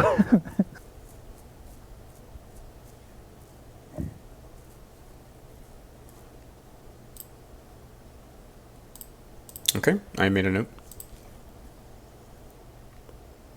So when I see her kind of like creak a little bit behind me, I'm like, I want to use invisibility. I add your checks together, by the way. Yeah. So I'm just gonna crack open that door and peek through. There's nothing in the hallway. Are these doors right here? Yeah. Those are both doors. Is this just like an opening over here? Yeah. You just are peeking. You're not, like, sticking your whole head out. So I'm just gonna slowly step out into the hallway.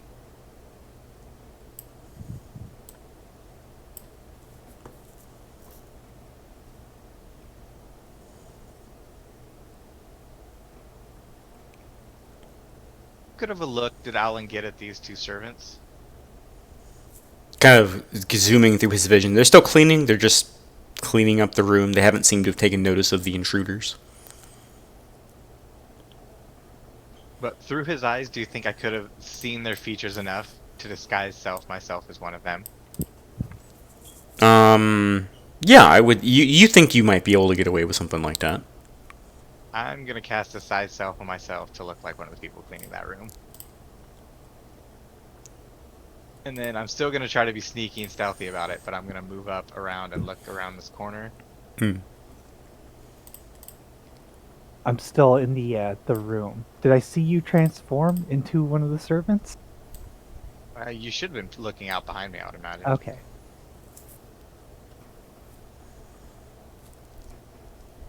So I'll look back and see if with Story peeking out the room and kind of gesture towards her to try to like get her to either come out or message me. Okay, I'll send you a message and say, what do you see? What are we doing? I'm gonna tell her to check these two doors that were behind me real quick. Just peek through them and see what she sees inside. We need to locate the library. Okay, I'm gonna look at this first door across the hall.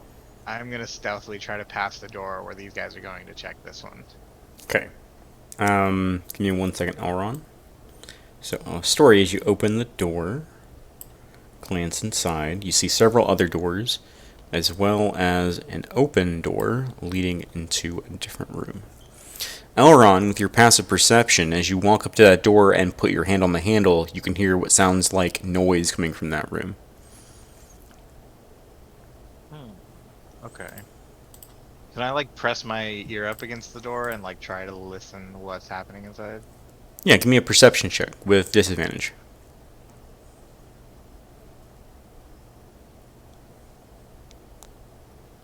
Oof. You can hear like some muffled talking, and what sounds like soft thuds, like rhythmic soft thuds, like thud thud thud thud thud thud thud thud thud thud thud thud thud thud thud thud.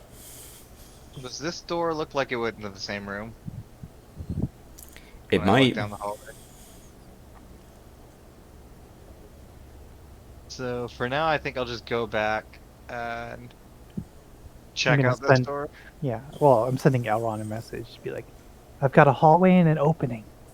On standby. I'll message her back. Check it out. Be careful though.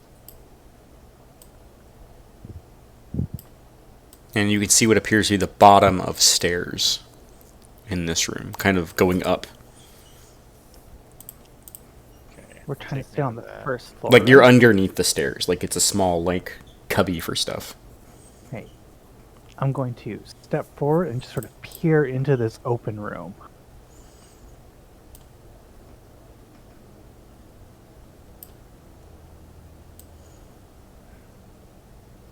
Okay. Looks like a library. It seems like the library from the description Elron gave me. As far as you can tell. I'm going to send him a message back and be like, I think I found it. I'm gonna go over and meet up with Story. I'm going to let Elron, since he's still in disguise, sneak past to walk into the library. So I'm just gonna like walk in like I'm supposed to be here, and I'm gonna like here to clean the library in case somebody's here. As you step inside and begin to look around through the shelves, you don't see anyone cleaning or moving about.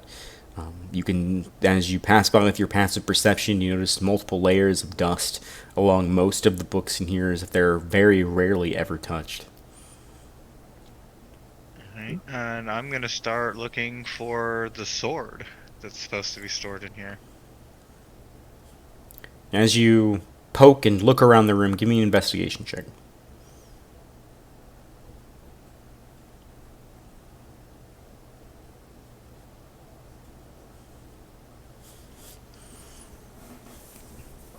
Being very careful to not touch anything or make too much noise, you wander around the room looking for anything that might meet the description. And in a case in the top corner, you do see what appears to be a rather well-sized dagger with a kind of a curved blade and almost black inlay on it. Kind of resting on a velvet pillow, a small lock dangling from the side of the case. I'm gonna have my mage hand kind of like inspect the case to make sure there's no like traps or any weird triggers on it. Give me an investigation check.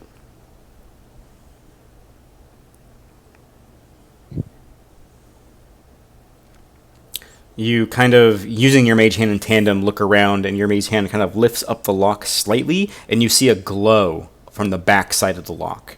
And you very carefully put it back down without activating whatever magic it was containing. Well, I don't I'm gonna have. send. I see him like inspect this and put down. I send him a message and be like, "What'd you find?" But I think I found it. Do you know dispel magic? I send him another message. I don't know it, but I can use my loot to open the lock, dispel the magic, but I'm not sure how sneaky we could be with it. Well, I could probably pick the lock itself, but if you could dispel the magic, do you think you could play quietly? Because the dispel magic shouldn't cause sound. It's just the pink Question for the work. DM. Yes. Instrument of Bard, Soul Song Mandolin. It says I can use an action to play the instrument and cast one of its spells. It doesn't say how loud I have to play it or how long I have to play it. You have to play it long enough for the casting time of the spell. Okay, so one action. First, before I get into it, this window right here that led back outside, like right to where the sewage info was, I'm gonna make sure that is unlatched and able to be got through quickly. Easy enough to do. You carefully unlatch the window. And then I'm going to pick the lock with my thieves' tools and have Story do Dispel Magic on the lock. The spell has to come first. Yeah. Okay, so I'm going to expend my single charge out of the loot. I'm going to play it as quietly as I can and cast Dispel Magic. Can make we'll say it would be like a sleight of hand check to try to keep the noises down as much as you can.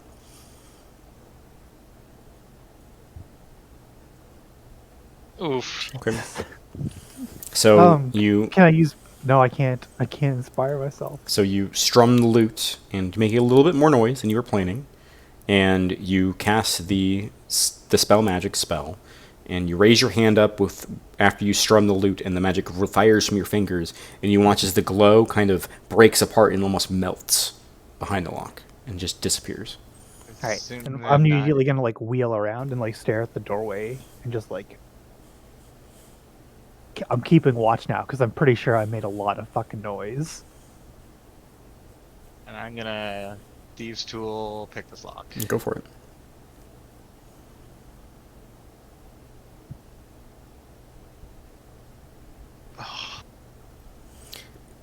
It takes some time, and as you're picking the lock, Story, you hear noise coming from the hallway.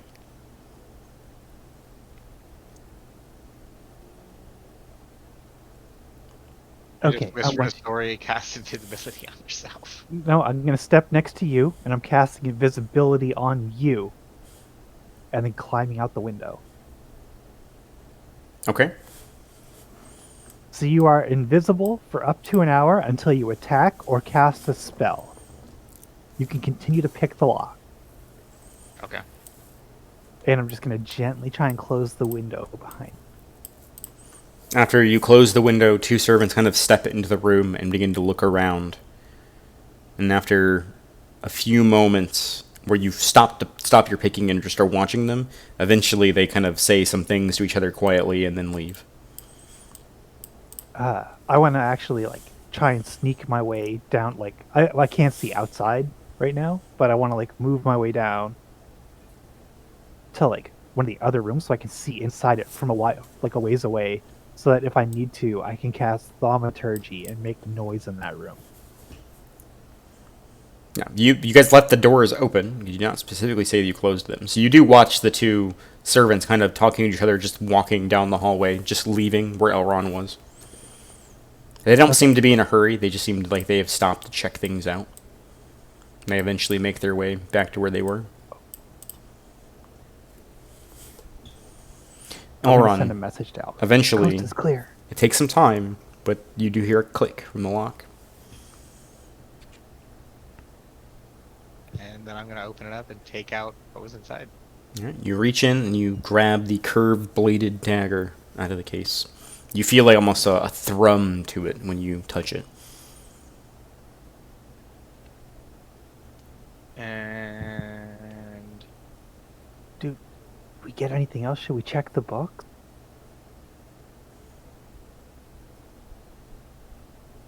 baby, I am invisible.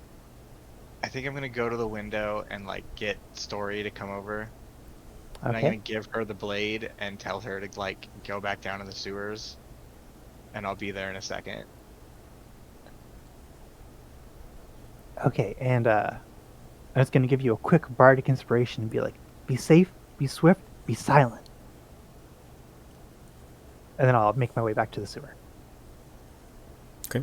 And then I want to like investigate the bookshelves as quietly as I can while I'm like invisible, see if there's anything that like specifically like stands out as like this is probably a spell book of some kind with like arcane shit on it. Sure. Go ahead and make a perception and an investigation check.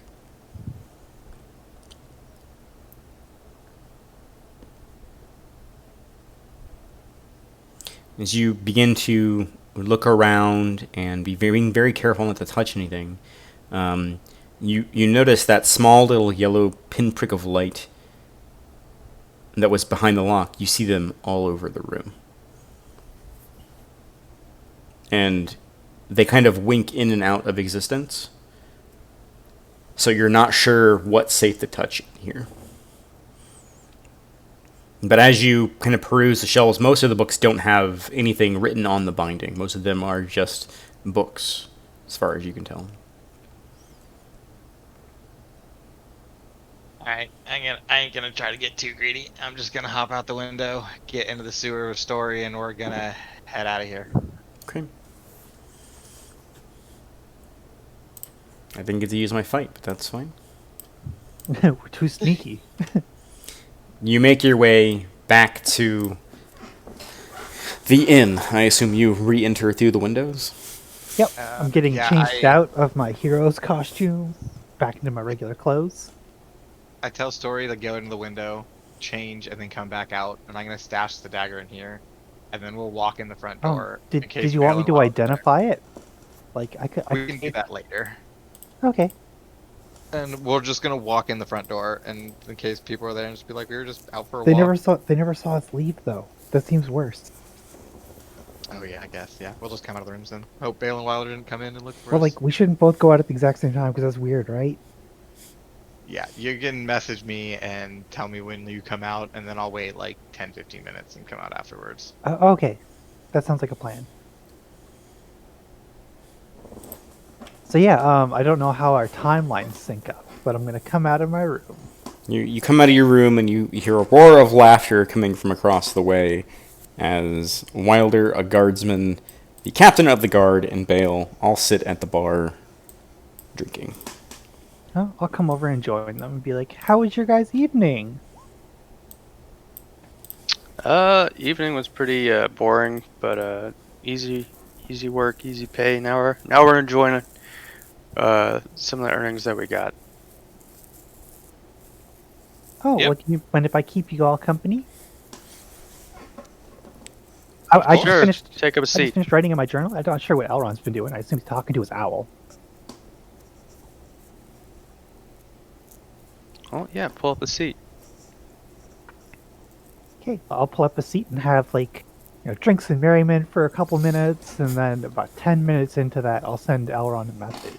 As quiet as I can. Be like, "Hey, come out, you dummy."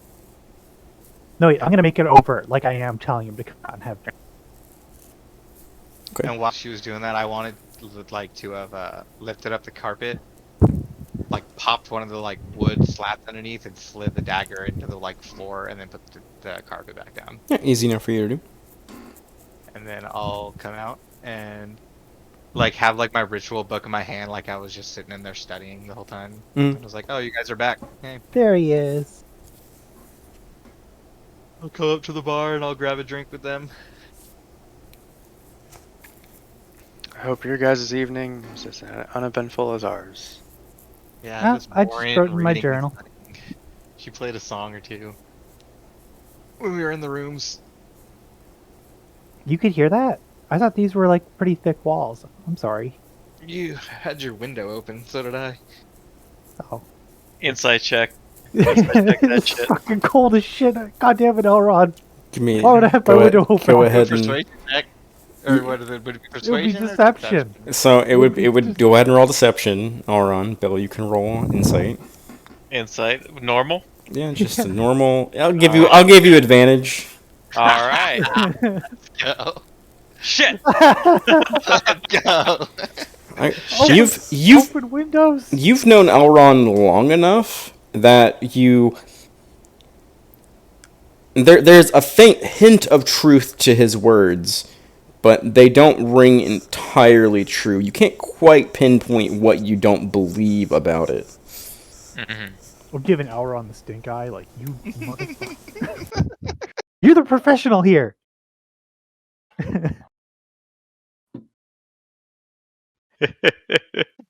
I just sort of shrug it off and all right then, and I'll sort of just bear that in mind for the future. Yeah. Bale and I keep doing our magnificent hoity-toity pompous impressions. Story will join in even though she wasn't there. She just knows how people speak. Oh, I'm so fancy. Isn't the property tax so bad?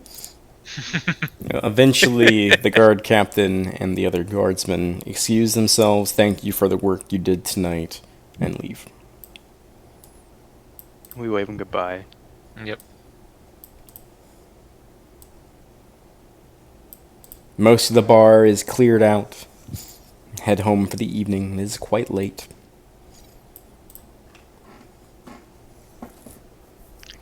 I kind of stretch and I'm like, all right, I'm gonna hit the sack. It's been a pretty uneventful day. Gonna get ready for tomorrow. Yep, I'll do the same. I'll head back to the room and hit the hay. Yeah, I guess same. I'm just gonna take a second while they are walking away to message Elrond and be like, so when do we get paid for this? And how do we get paid for this? We either keep the dagger as payment or we sell it in a different city. Or Okay, possibly we'll have to find out what it Alcmere. is. Hey, and with that, I'll go back to my room. Same.